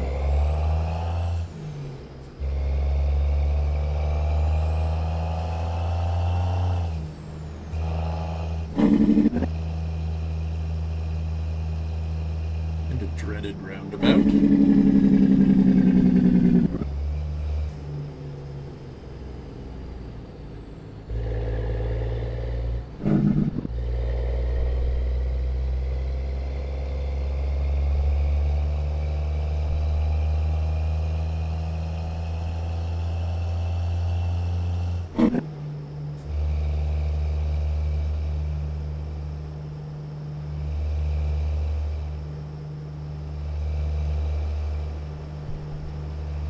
Bet you can drive down that road.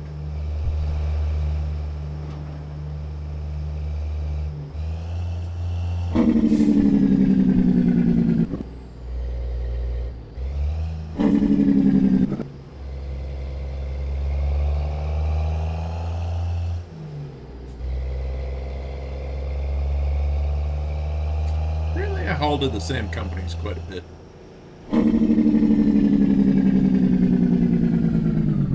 Well, I tend to haul equipment more than I haul anything else, so kind of makes sense.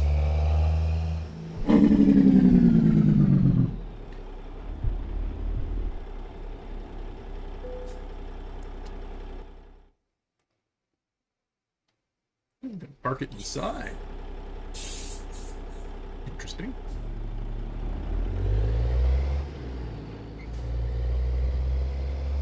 See, I'd think they'd actually want you to park over there by that ramp.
Crooked still. Might as well just finish rolling in here, getting straight.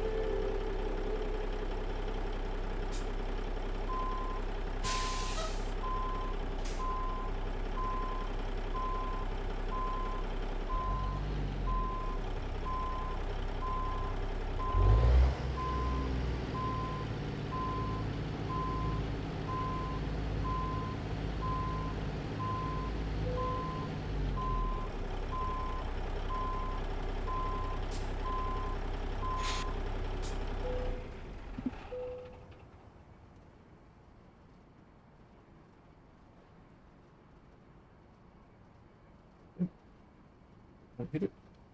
There we go. It's just being slow today. All right. And that's how you make 45,000 in 8 hours and 48 minutes.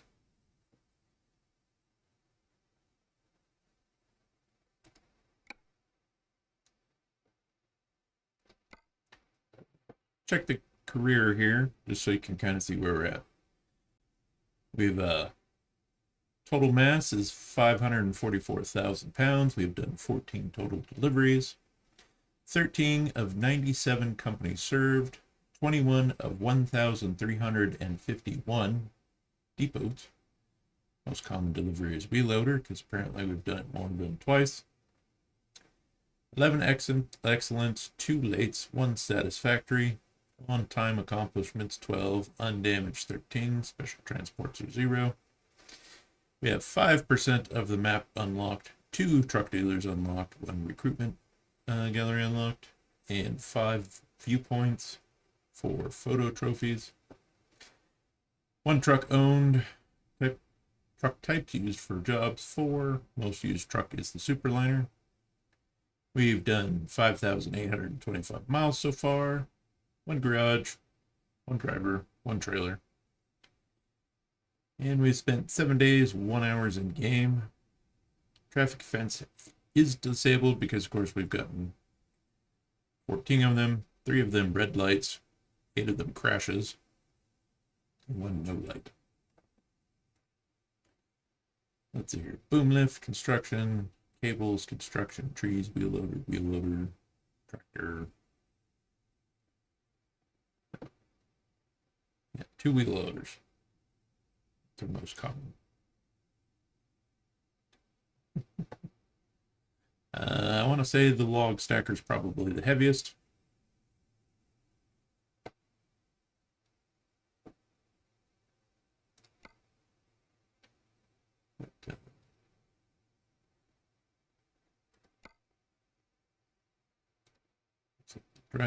Driver base wage is $678. per delivery plus 24.56 per mile. Average profit per distance is $41.09 a mile. Average daily profit is 32,000. So we're doing pretty solid. Superliner. Superliner's got 4,900 miles on it. Driven distance on job versus idle. 4,600 miles and 300 miles idle. So trucks showing us pretty good. Let's see. Let's go to the bank and see where we're at. Duration days 5 of 56. 18% interest rate. You can borrow 400,000. Nah. We got 91 left to repay. So that's where we're at in game on this particular playthrough. Let's go ahead and grab ourselves another load.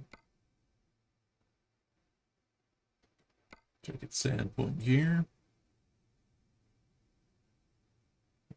Driller to Eugene. Lumber all the way across the northern part of Nevada, or Montana.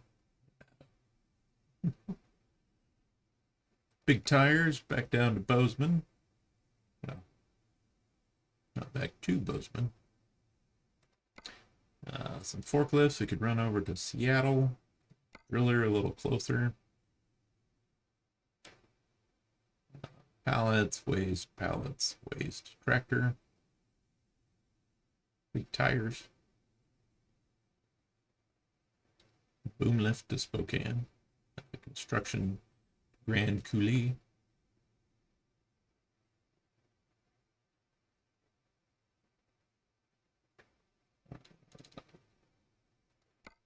Reservoir tank. Oh, here we go. Skid steers. Let's see here. It is fragile and urgent. I'm not really a fan of doing the urgent deliveries. Aircraft engine, Coeur d'Alene.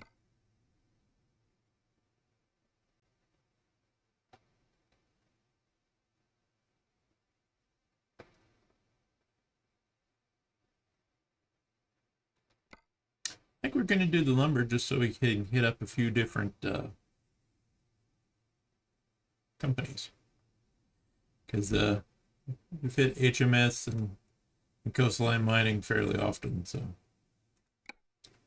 get ourselves a load of lumber. It should be just right across the street.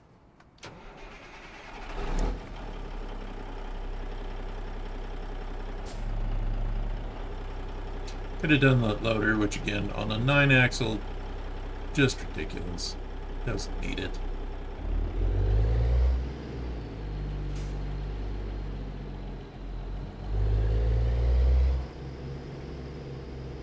And because the game doesn't really care, for curiosity's sake, this truck and trailer setup is 38,851 pounds. In case you were wondering.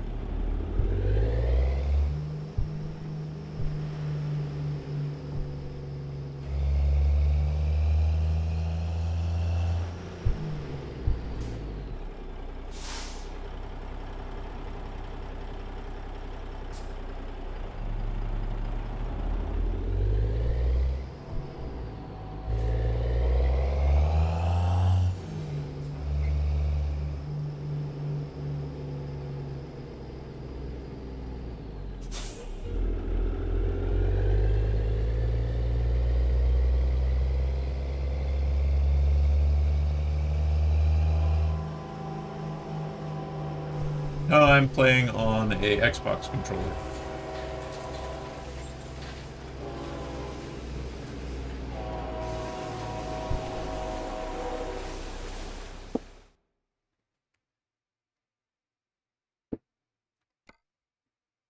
I drive in real life. I don't need a sim setup.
Still gonna be a little pretty.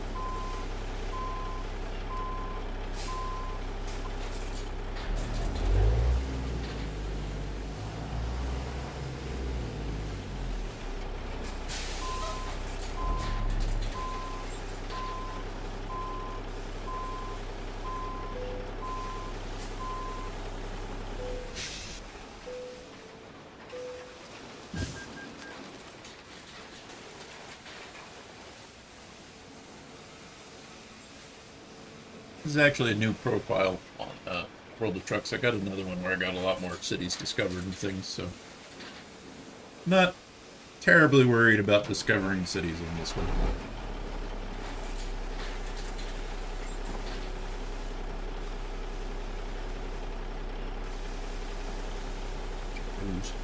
Before we get rolling again.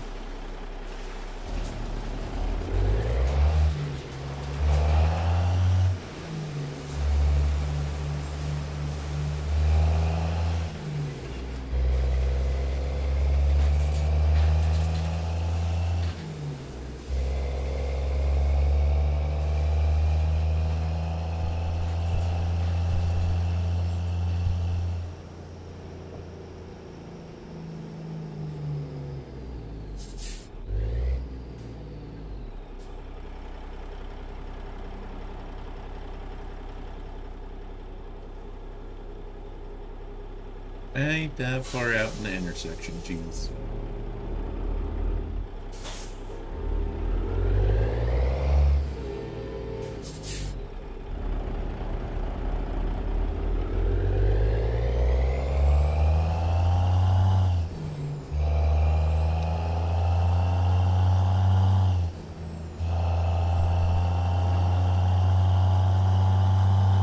Nice load of lumber.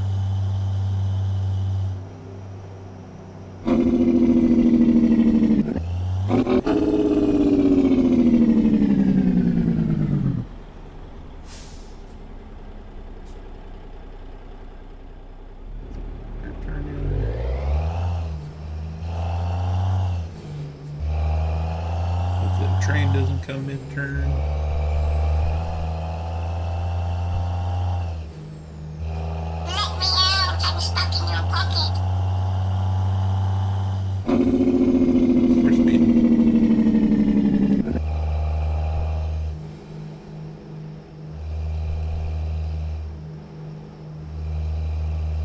That's a text message.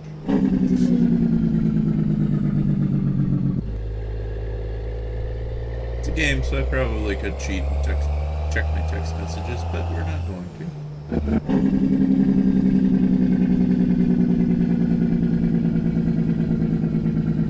Although it might be from work, so probably should check it really quick. Or it might be my wife. Everybody says wife.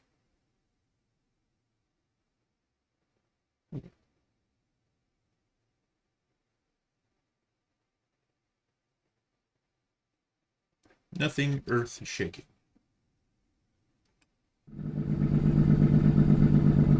But since she knows I'm home, probably should text her back.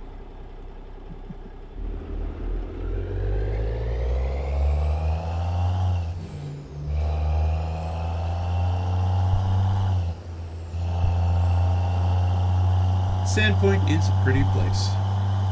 Let me out, I'm stuck in your pocket.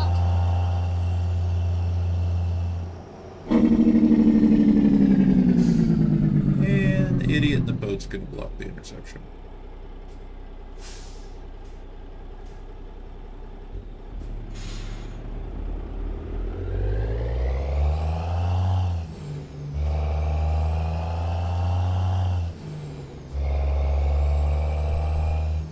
What are you doing, boat? Come on. Go, you dumbass.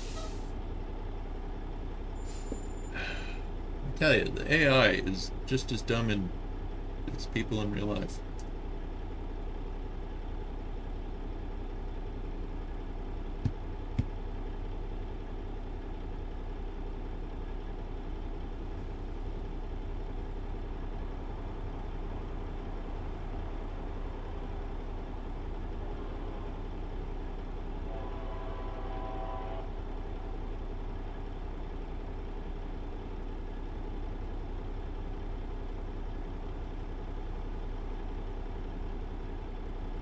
I do know you can drive with the keyboard and mouse. I don't know how enjoyable that would be, though. Gamepad works really good.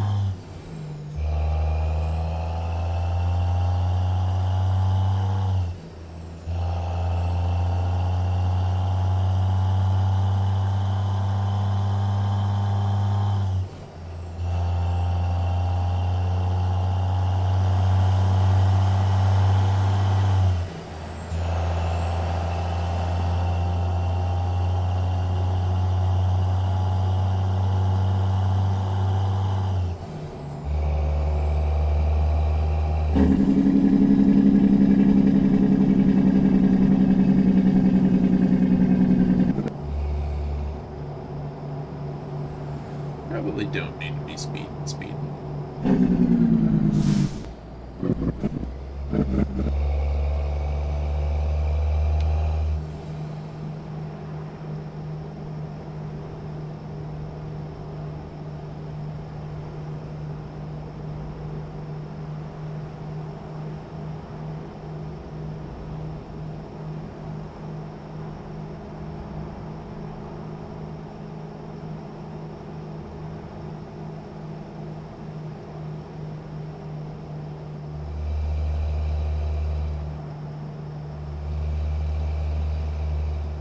Rebel headquarters that way.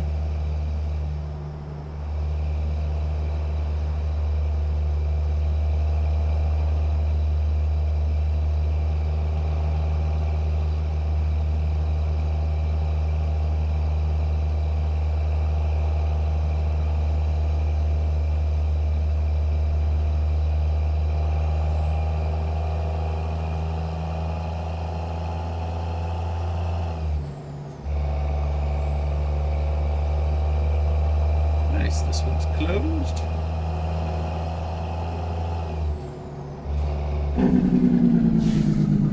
So there's a stoplight. Naturally, just as soon as we get going again.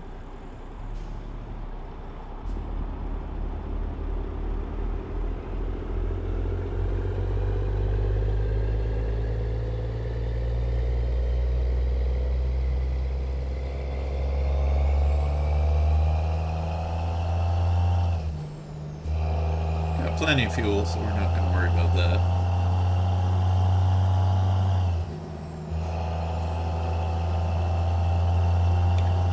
Plus, now that I'm at 13, I was going to get a 63-foot trailer, 53-foot trailer, but I forgot. But the 48-foot's serving me well, so we just might stick with it for a while.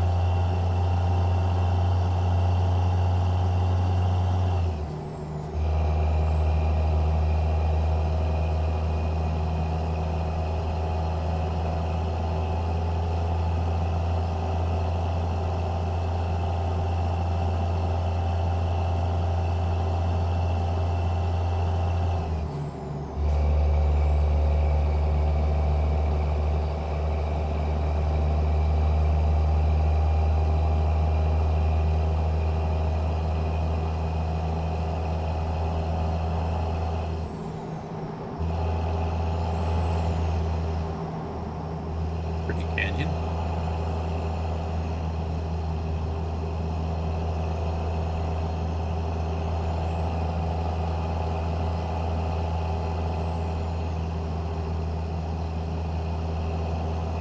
always great at this whole chatting thing because I forget to look up at my chat window because I get so few chats.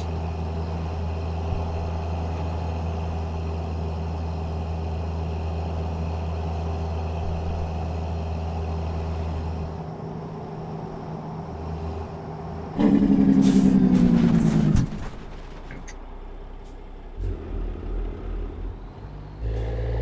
didn't think we were going too fast for that. That was weird.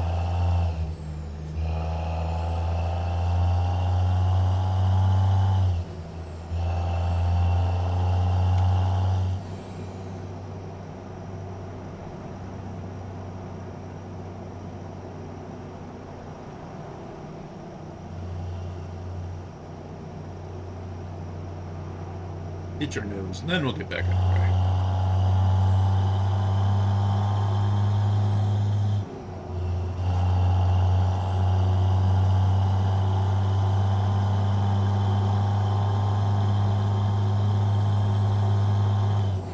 Boy, wouldn't that be a spot to live?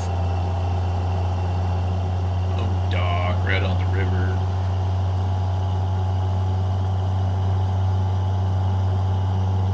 That'd be pretty.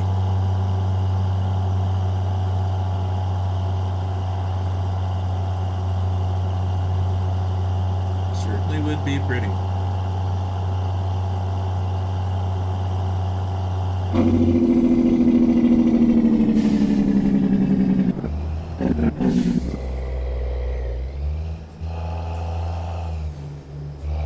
Too many gears.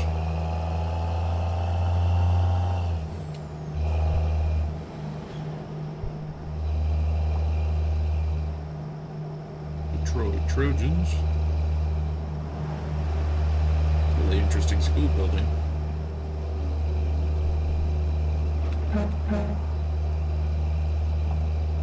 Get the people on the porch.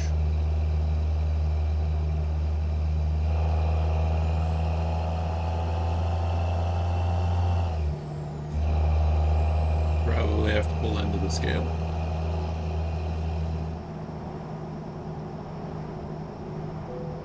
Yep.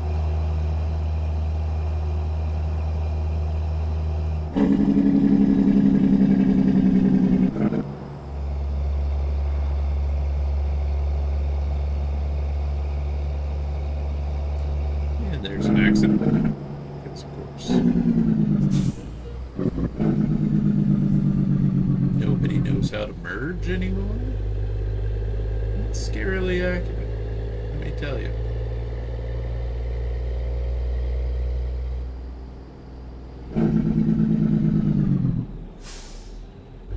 You hold on there.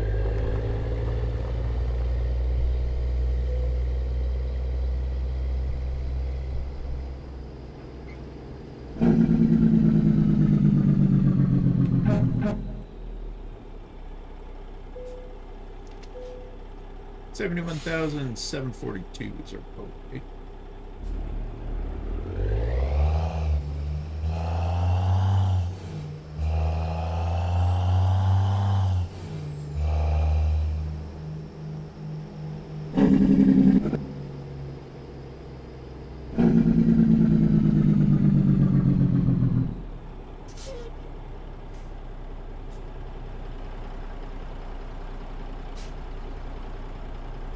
Nice little pickup. I think we're just going to kind of have to creep out here a little bit.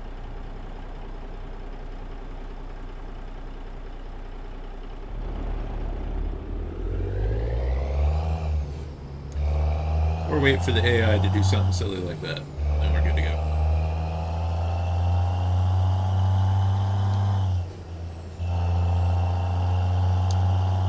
Course truck speed limit 65.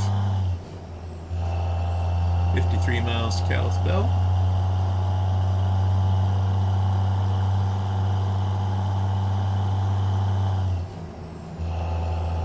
Still kind of got some rain clouds hanging out there. Haven't seen any rain yet in the game so far today.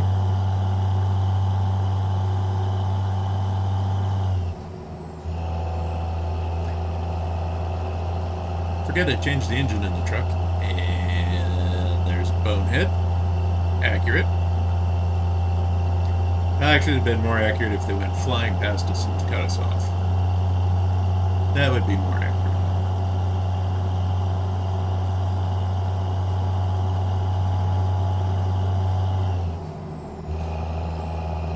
Ooh, some fog.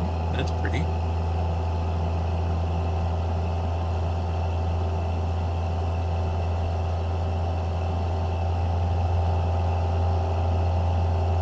The game really does do a good job with how pretty the places you go are.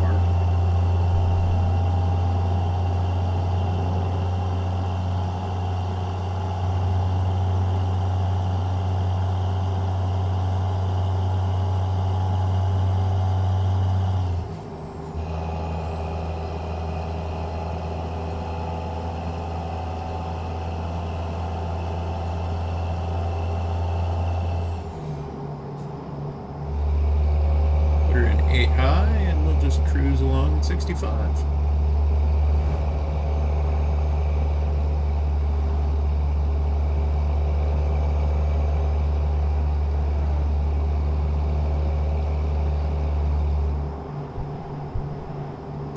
What are you doing, tanker?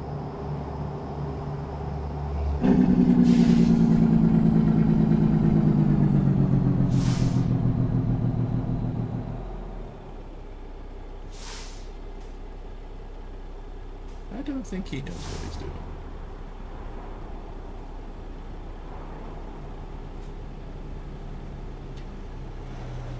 Which, that's something I say in real life a lot. What are you doing? And I don't think you know.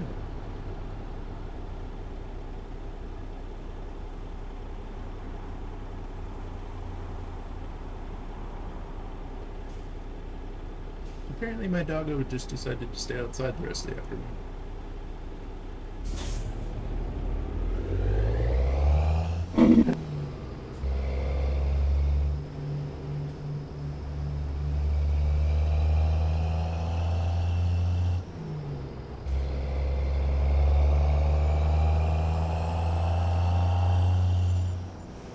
If it's a truck shop up here, or if it's a...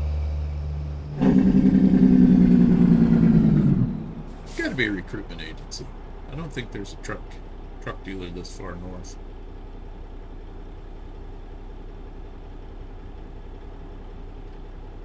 But we still need 110,000. Well, no, 100,000 more bucks so we can upgrade our garage and hire a driver still.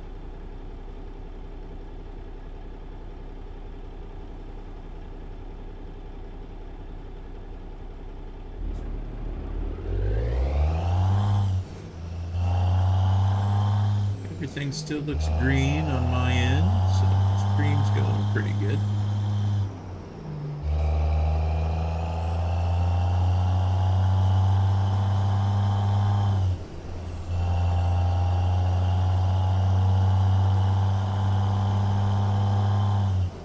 I know we're getting paid for the load, but I kind of wonder how much the load's worth.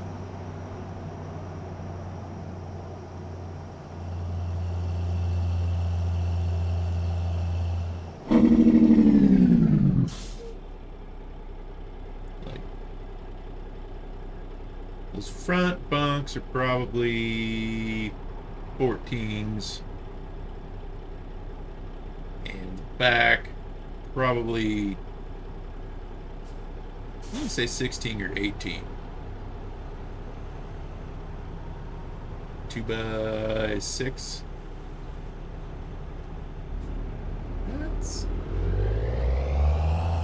That's probably $40,000 worth of lumber on this trailer.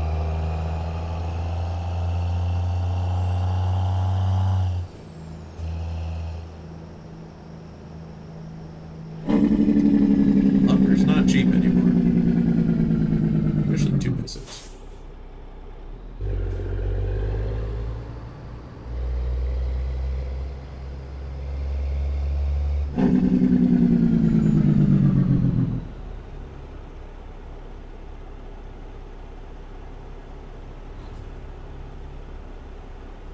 Well, actually, yeah, since it's a 48-foot trailer,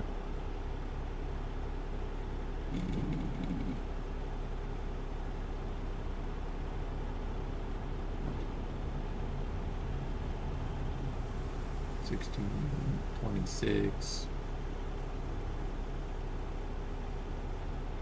Those would be.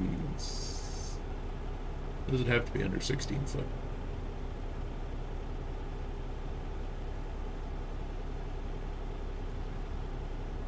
Right?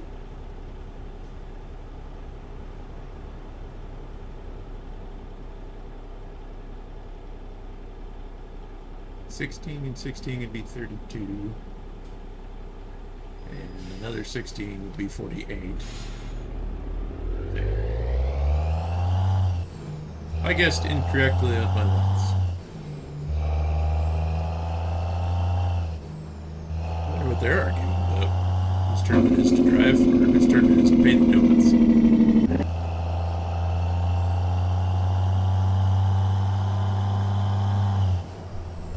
So, yeah, probably $30,000 worth of lumber.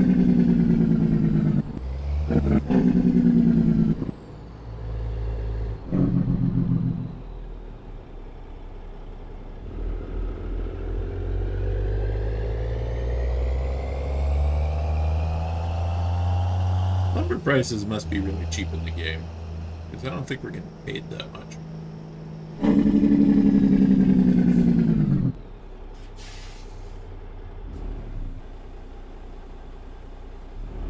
Are they now going? I guess not.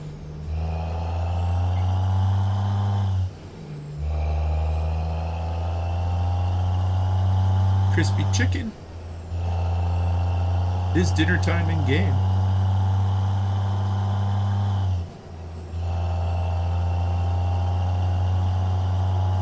We're getting close to dinner time in the game.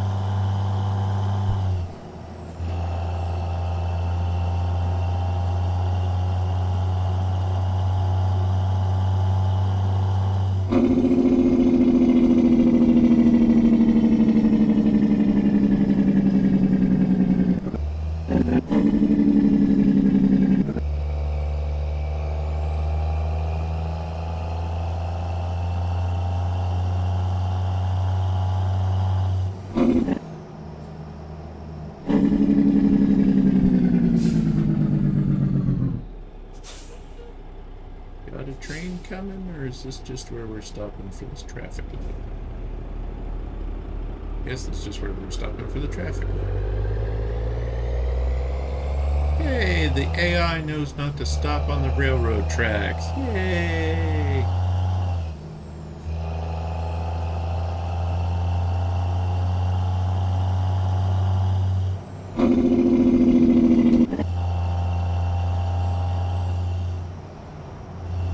Good for you, AI. You're doing better in some regards than Ruby.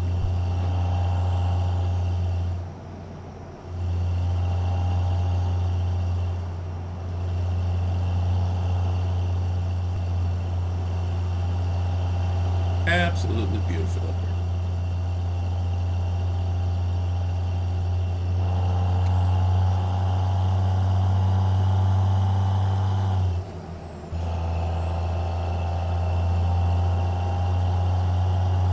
Absolutely pretty.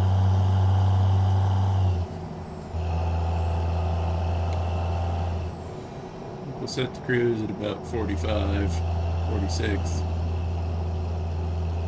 I don't know if we're going to go any faster than that, because the AI doing AI things.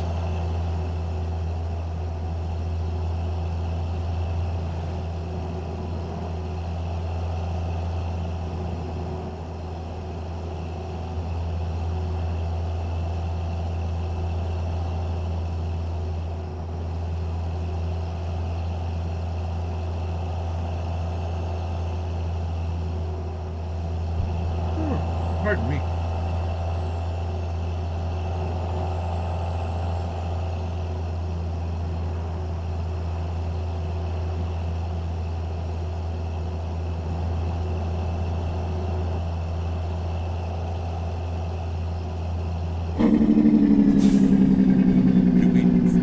We probably shouldn't side trip into Glacier.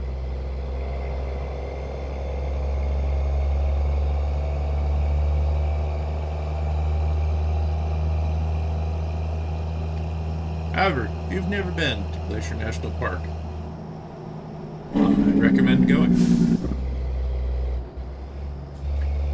Same with Yellowstone, Yosemite. Absolutely beautiful places to go. I've only been to Glacier once, but I've been to the others a couple of times. I've been to Yellowstone tons of times.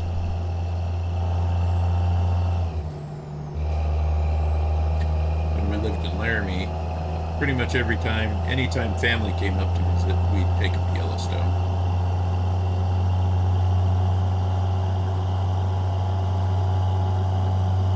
It is one of those places that I think anybody from anywhere should see if you get the chance.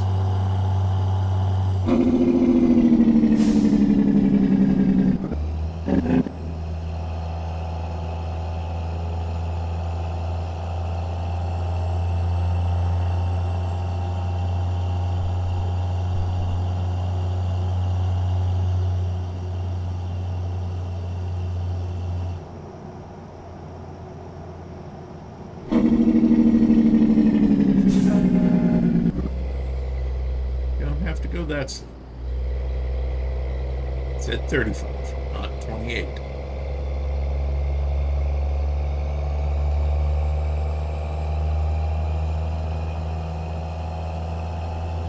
I mean, I understand you're probably up here sightseeing. Some of us got work to do.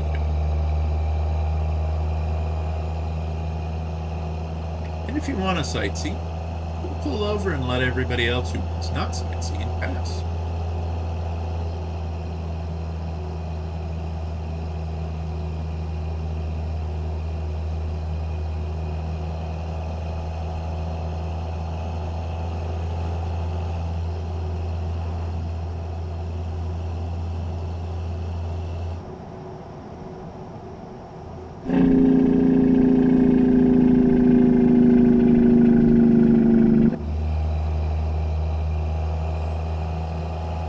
I love the reverb of Jake Breaks in the evening.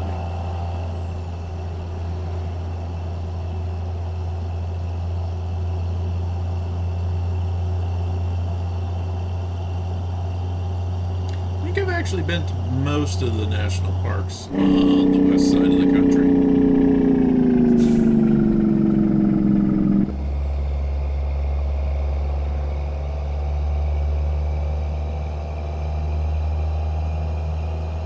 Pretty much been to all of them in Wyoming, most of them in Colorado,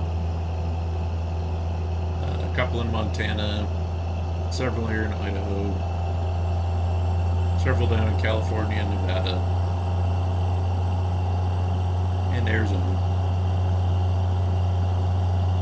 I've been everywhere, man, across the mountains there, man.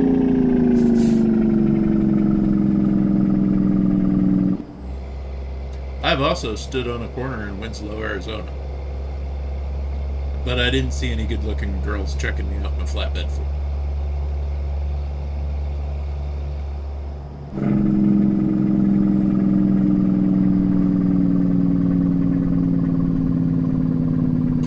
Although, if we're honest, not exactly a fine sight to see myself.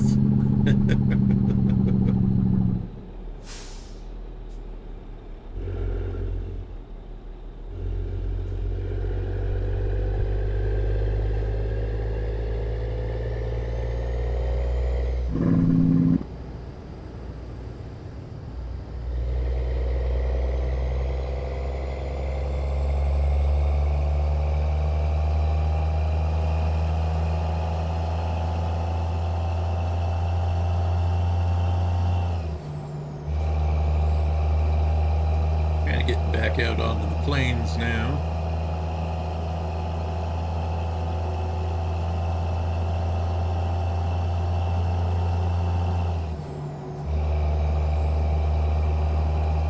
It's alright. The plains can be beautiful too.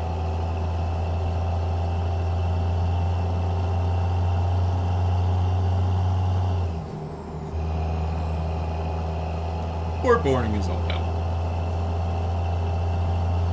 Kind of depends on your opinion of the plains.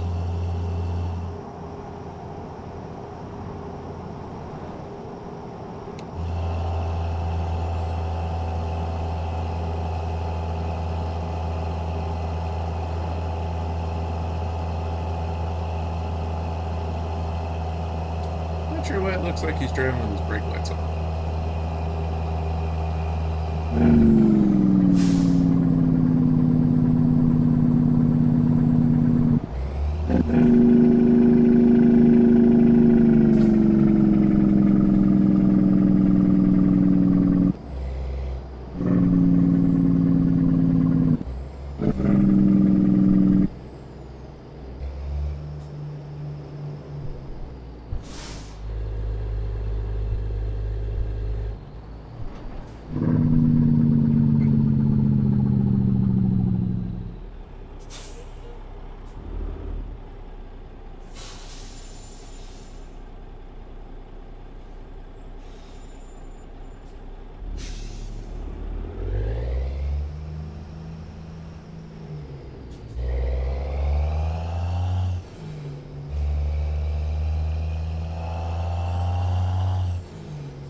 Indian.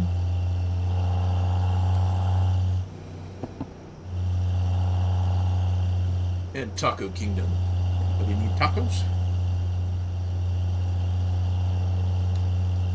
I mean, if you got a pot, stop and get a snack or use the bathroom. You got a taco.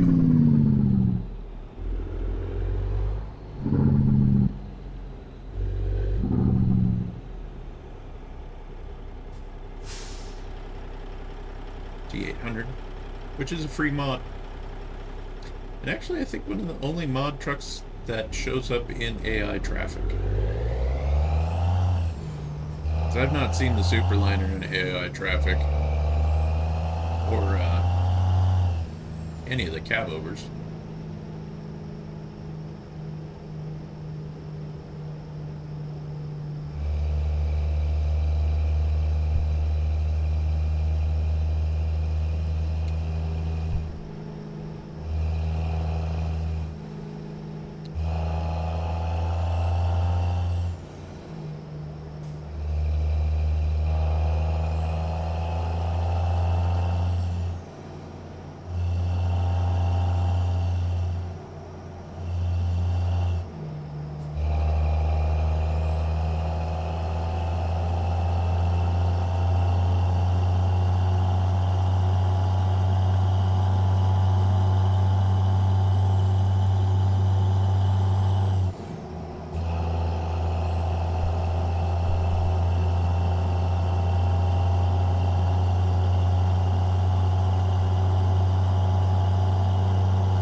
Absolutely beautiful sunset.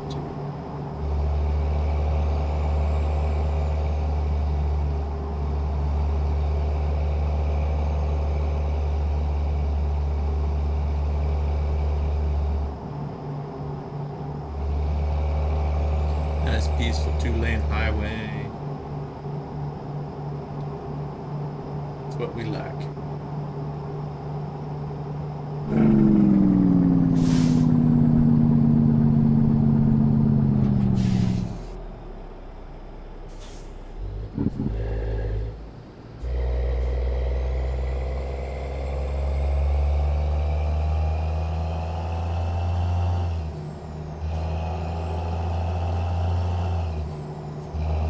Interesting place to have a fender bender. Dirt road.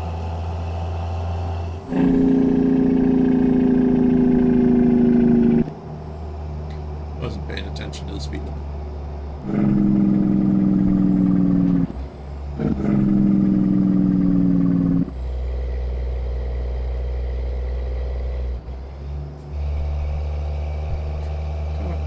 Taco Kingdom. We should be in Shelley, Montana. believe.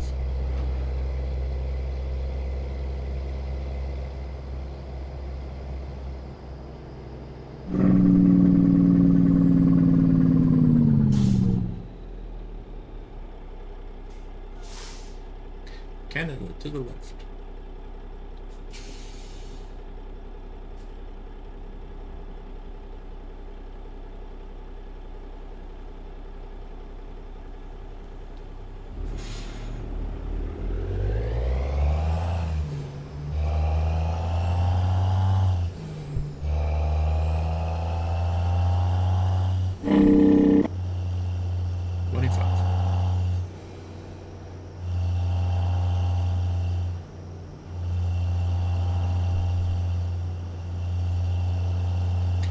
If one of my, I don't know if I have realistic lens flare on this one or not.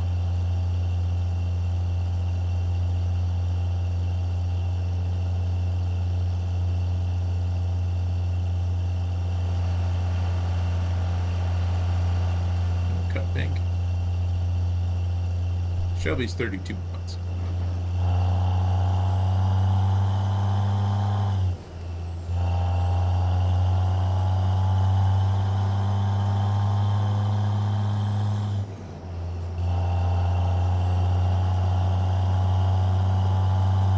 Miles till Shelby, Montana.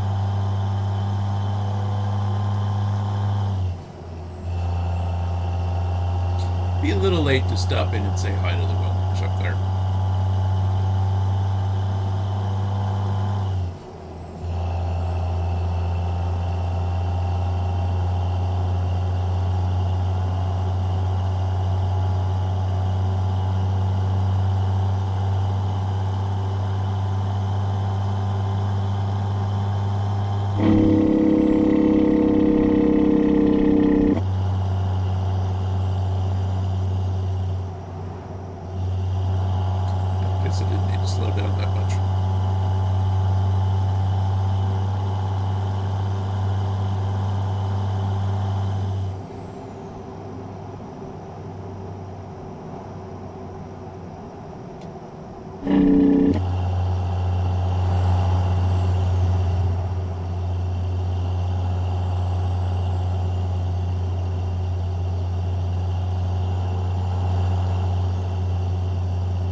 Diesel's so expensive, even in the game world.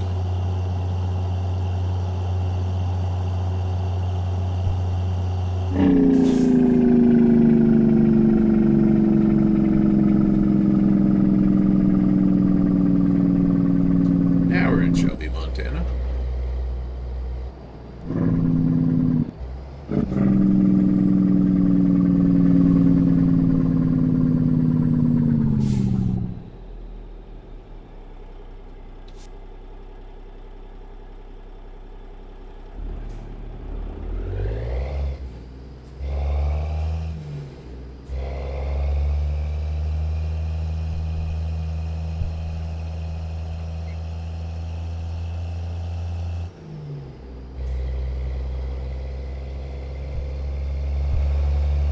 Business loop.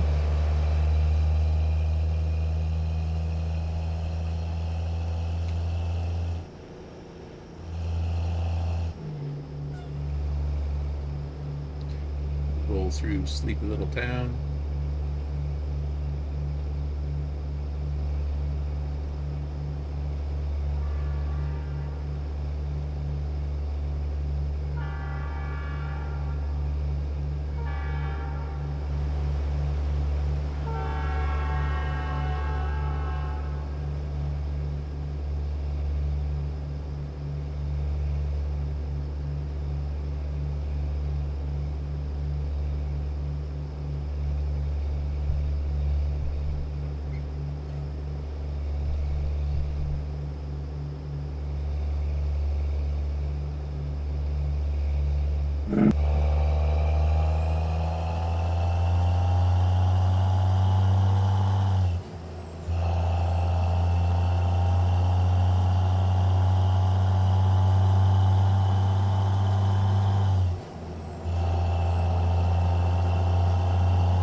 much all the way across Montana.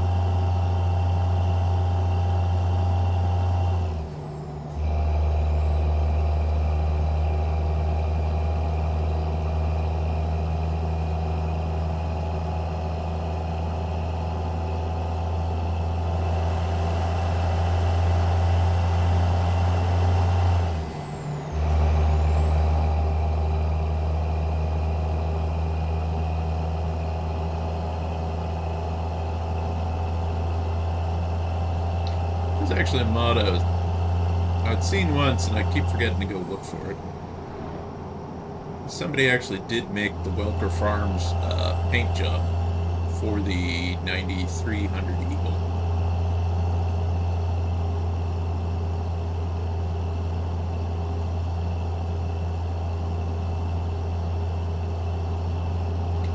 Really is a nice looking truck they got. They did a pretty good job restoring it.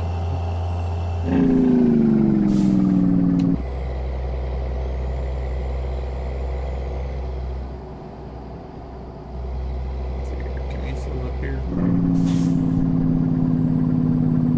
That would be a no.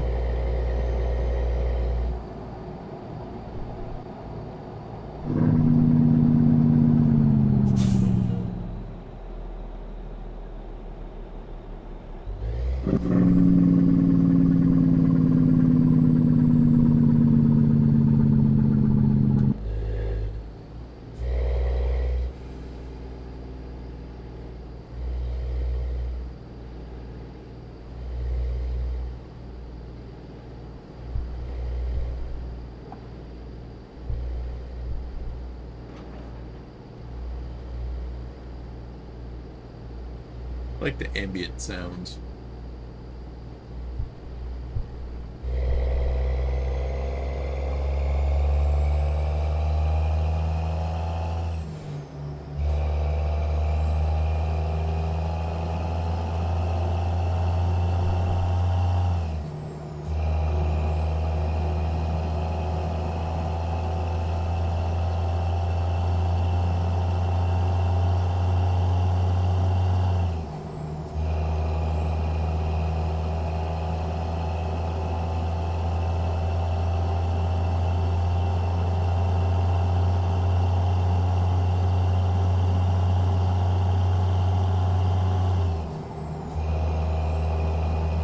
If anybody's wondering, I really don't have a set schedule for streaming right now.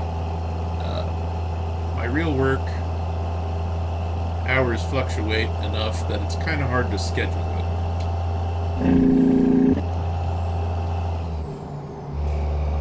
So I don't know if I'm getting off at 2 o'clock in the afternoon, or on Monday I got off work at a 5:45, and I clocked in at 7.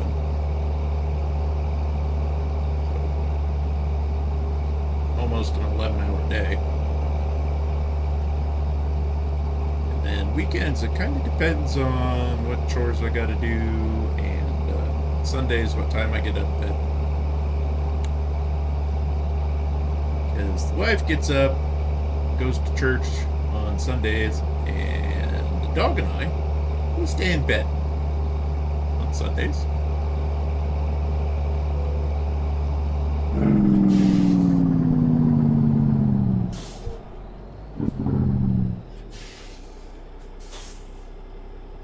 It was even funnier when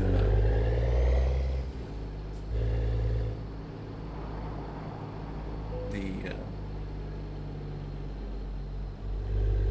wife and her family would go to midnight mass on Christmas. The dog and I would stay at home, and all the nieces and nephews would kind of complain about, I went the wrong way through there. What's it doing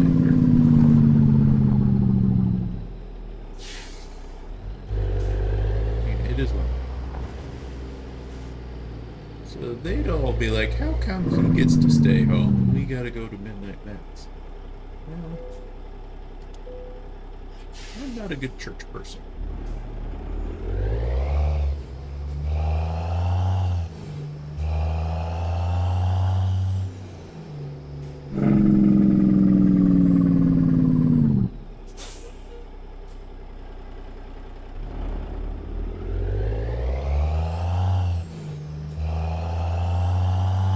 Not necessarily I have anything against God.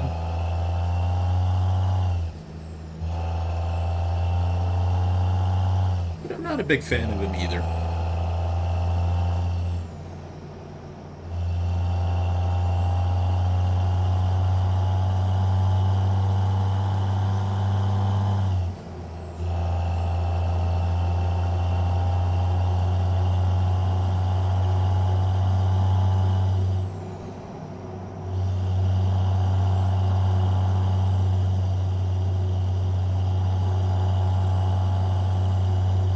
Just driving by all these recruitment agencies, not even stopping.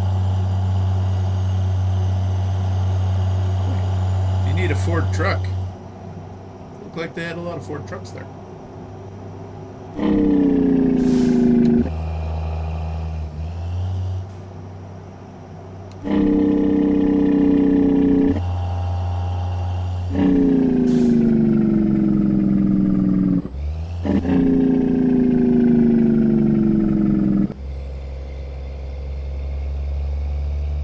Some people throw a fit that I'm in the left lane and have been since we got to town, but it's 1 o'clock in the morning.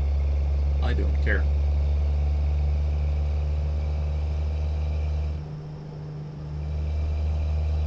Not like we're holding up traffic, exactly, are we? Yummy restaurant. I don't know if I'd trust a restaurant with just that as their name. Most of those kinds of places, the food's not always yummy. Or it is, but it doesn't sit well with your stomach. At least in my experience.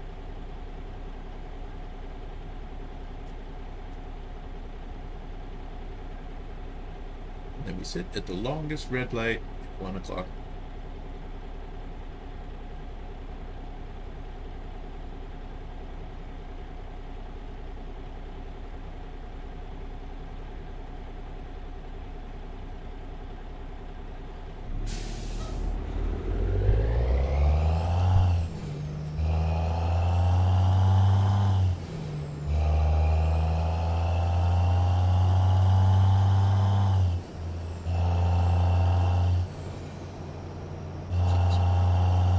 Now 35.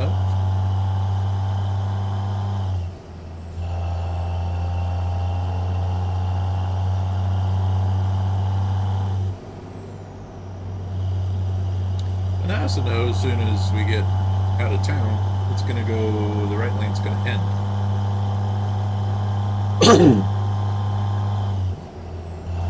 So there's no point in changing lanes to change lanes again.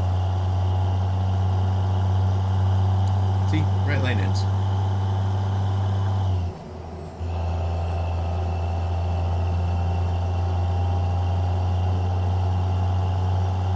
And it might annoy some people, but that's how I drive truck in real life. I'm not changing lanes just to change lanes, to then have to change lanes again later because the lane I changed into ended.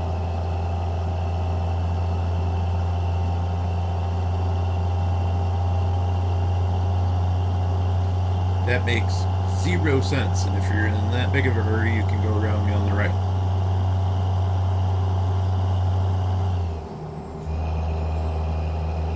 Also, since I haul oversized loads, and we hang all of the oversized portion of the load off that side of the truck, I pretty much stay in the left lane because I don't know if I'm in the right lane. If I need to get over, I'll be able to get over. We should probably stop and fill up.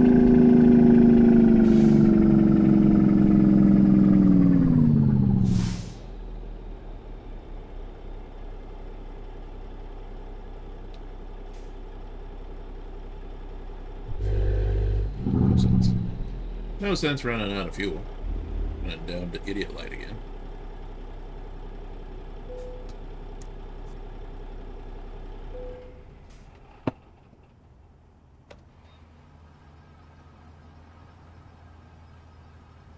So again, just kind of the way I drive is primarily because oversized loads and where I go. It's just, if I know I'm going to make a left turn, I'm going to get in the left turn lane sooner than later, because I know when I get down to when the lane ends or closer to the turn, with that oversized load sign on the back of the truck,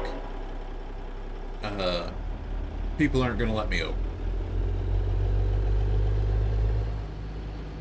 So instead of fight to try to get over, it's just easier to get over as soon as I can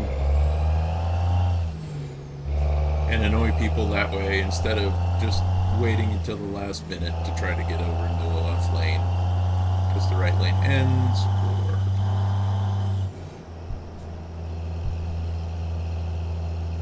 or I need to make a left turn. It's just easier to be in the lane I know I need.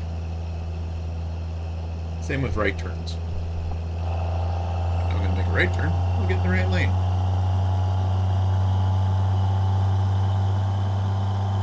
With a few exceptions, because, again, oversized load, I might need to be in the left lane to make the right lane, because of where I go. Residential areas aren't exactly oversized load friendly.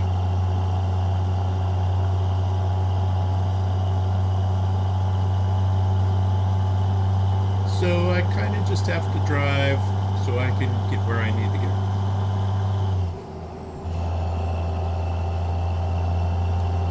And that does upset people, I know, because I've seen them give me the number one sign. But hey, if you want me to build your house, or you want people to build your house in a specific area, you gotta put up with heavy equipment trucks coming in to deliver the materials for building your house, or excavating the foundation, or pouring the foundation.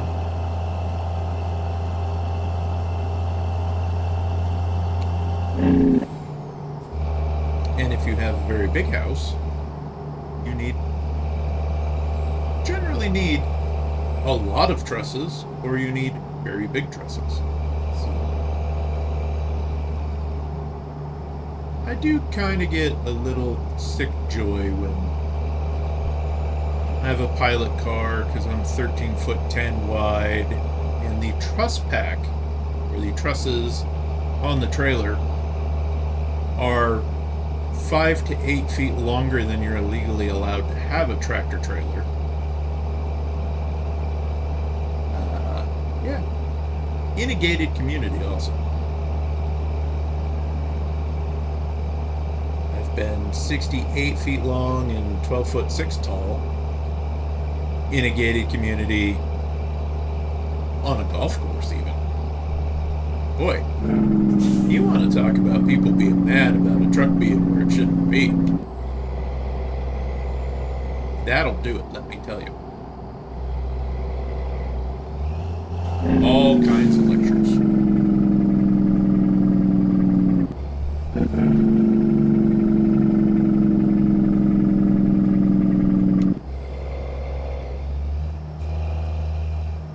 Not necessarily all kinds of lectures, but somebody will come up to you and say something.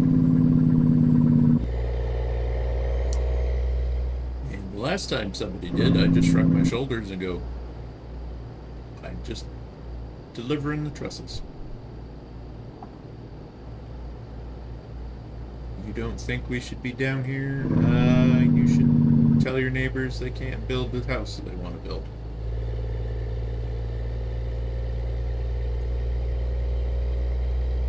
Or, I didn't say it out loud, but I was thinking, if you don't want people building houses down here, you need to buy up all the vacant lots so they can't.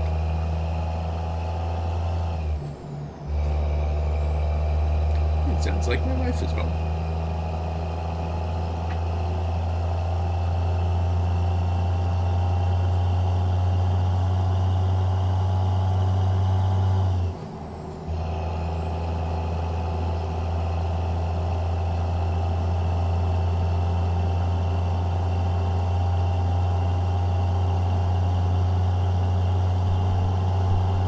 I can hear her talking to the dog.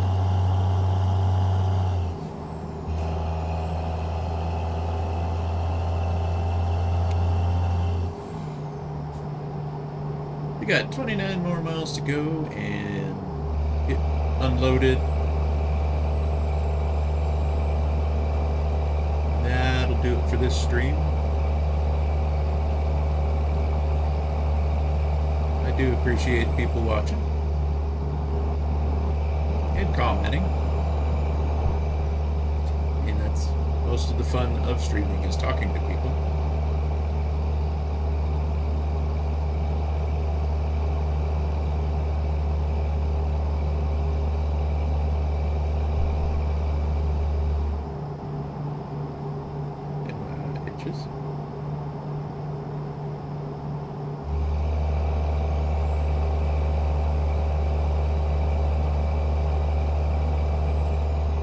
That's an interesting brake light on that bus. Fire truck. I think it's a bus.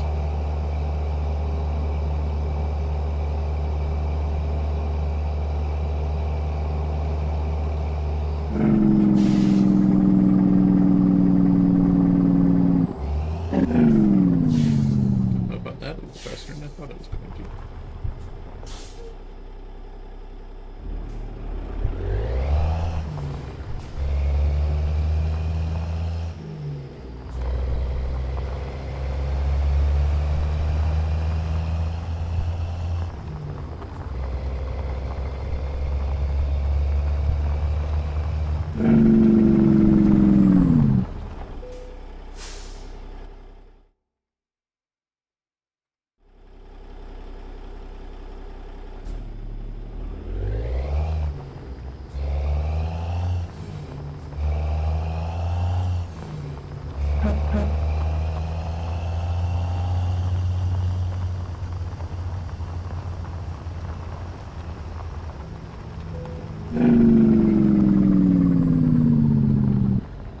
Uh, 3:50 in the morning seems a little early to be riding horses, training horses.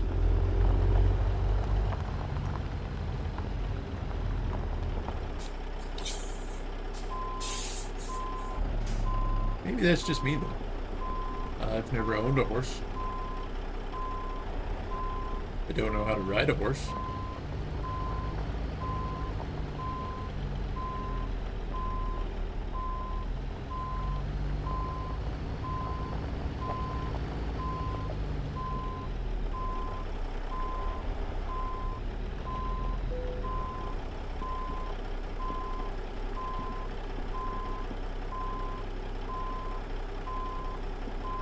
Well, I just don't want to back in straight at all.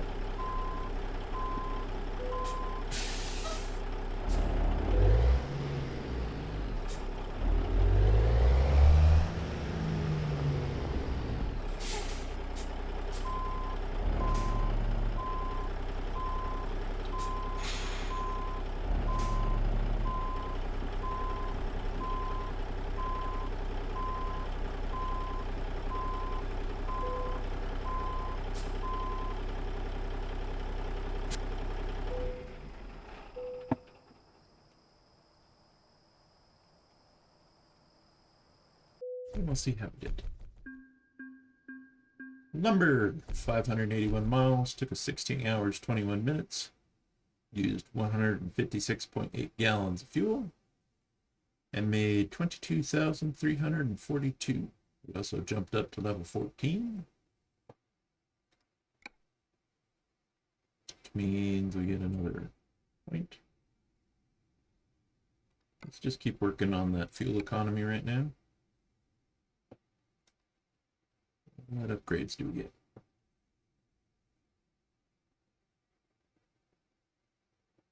Rear strobes. Wooden aluminum low boy. Exclusive bumpers, trailer wing. Rear bumper. Chassis mid chromed box. Nice. Trailer strobes. 53-foot spread.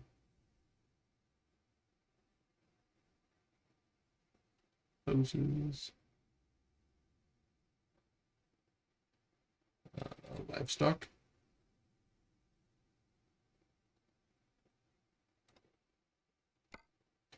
know if this Prestige trailer's got any more stuff or not.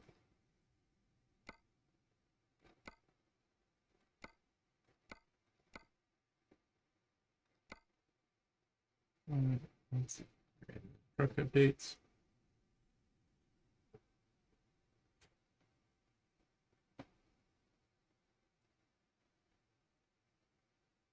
Union covers. Allison, 4,500 for the Anthem. Side skirts. Like that.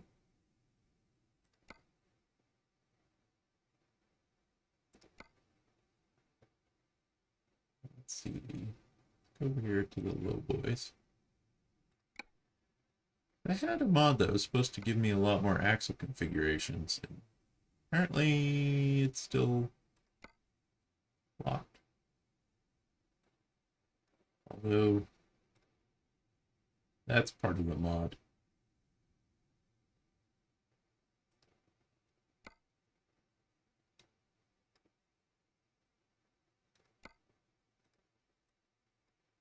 It might just be new.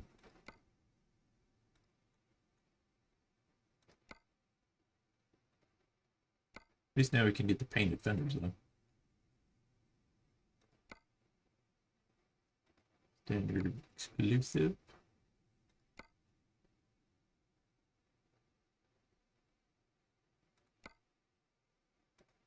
Finally get the strobes.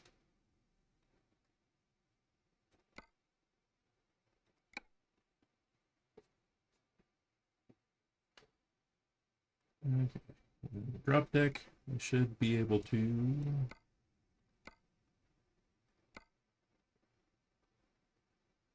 Okay, so we can't get the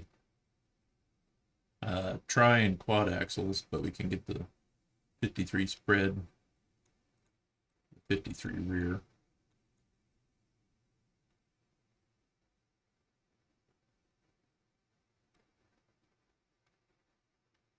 And then we should be able to get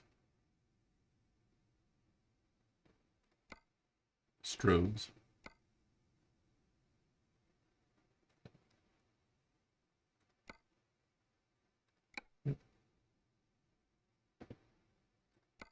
Yeah, so let's go ahead and exit out of here, go to the launch pad, and we will go over to the mods.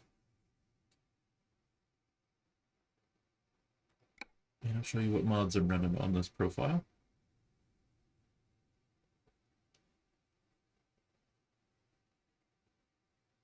If it loads.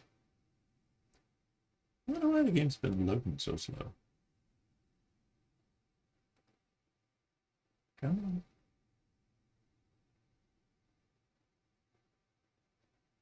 There we go.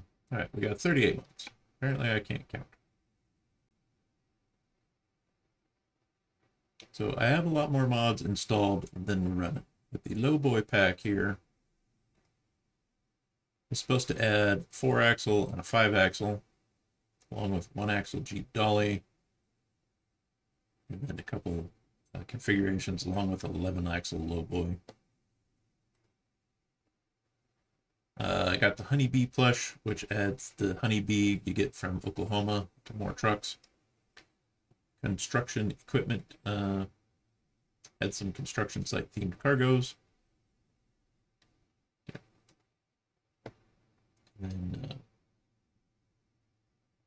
let's see, for mod trucks, the Kenworth K100 by Overfloater is on Steam. Go to Steam page, he has a link to get the Drum add-ons. Both of those are free. Cummins, all these sound packs here are paid mods by Z-Mods. The American Racing Wheel Series, ATX Series, you need Smarty's wheel pack so you can get the tires to work with it. 4K weather, realistic rain, realistic flares. Traffic density, quick gates, awesome mod.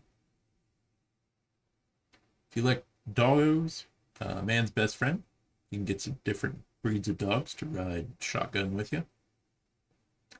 The Magnum bull bars for the Mack Anthem, the Mack Superliner, and the Superliner interior accessories are Dialing Woo and those are paid mods.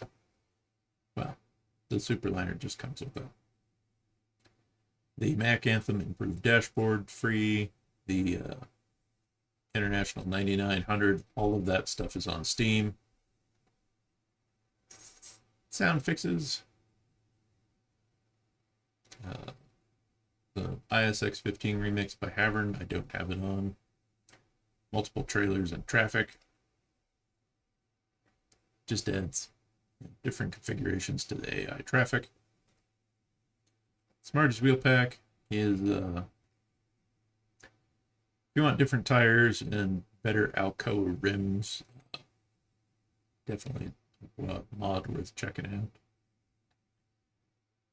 Mark's flatbed cargo variety for ATS. Just adds, again, a little more stuff to the cargo market. The 9800 cab over, the Australian spec MP8 and MP10 engines. If you like the Mack Anthem, get this mod because you can get up to 700 horsepower. SISL's Mega Pack is where you can get all kinds of cool stuff to put in the truck with you. Metallic paint match for trailers, I recommend. Realistic mirror FOV helps. It's not perfect, but it helps. And then I got the forestry patch for the W900 and T800 by GTM. The T800, if you like the Kenworth T800, get GTM's mod because it's a fantastic mod. Accessory parts for SCS trucks. I get a lot of little paint details and stuff. Mack Anthem 48-inch sleeper with a tri-drive. Really awesome mod. And then the Freightliner. Awesome mod. So those are what we're running on this particular profile. And as I mentioned, that's going to do it for today. Hope everyone has a good rest of your week. And I appreciate you watching. Always. We will catch you in the next stream.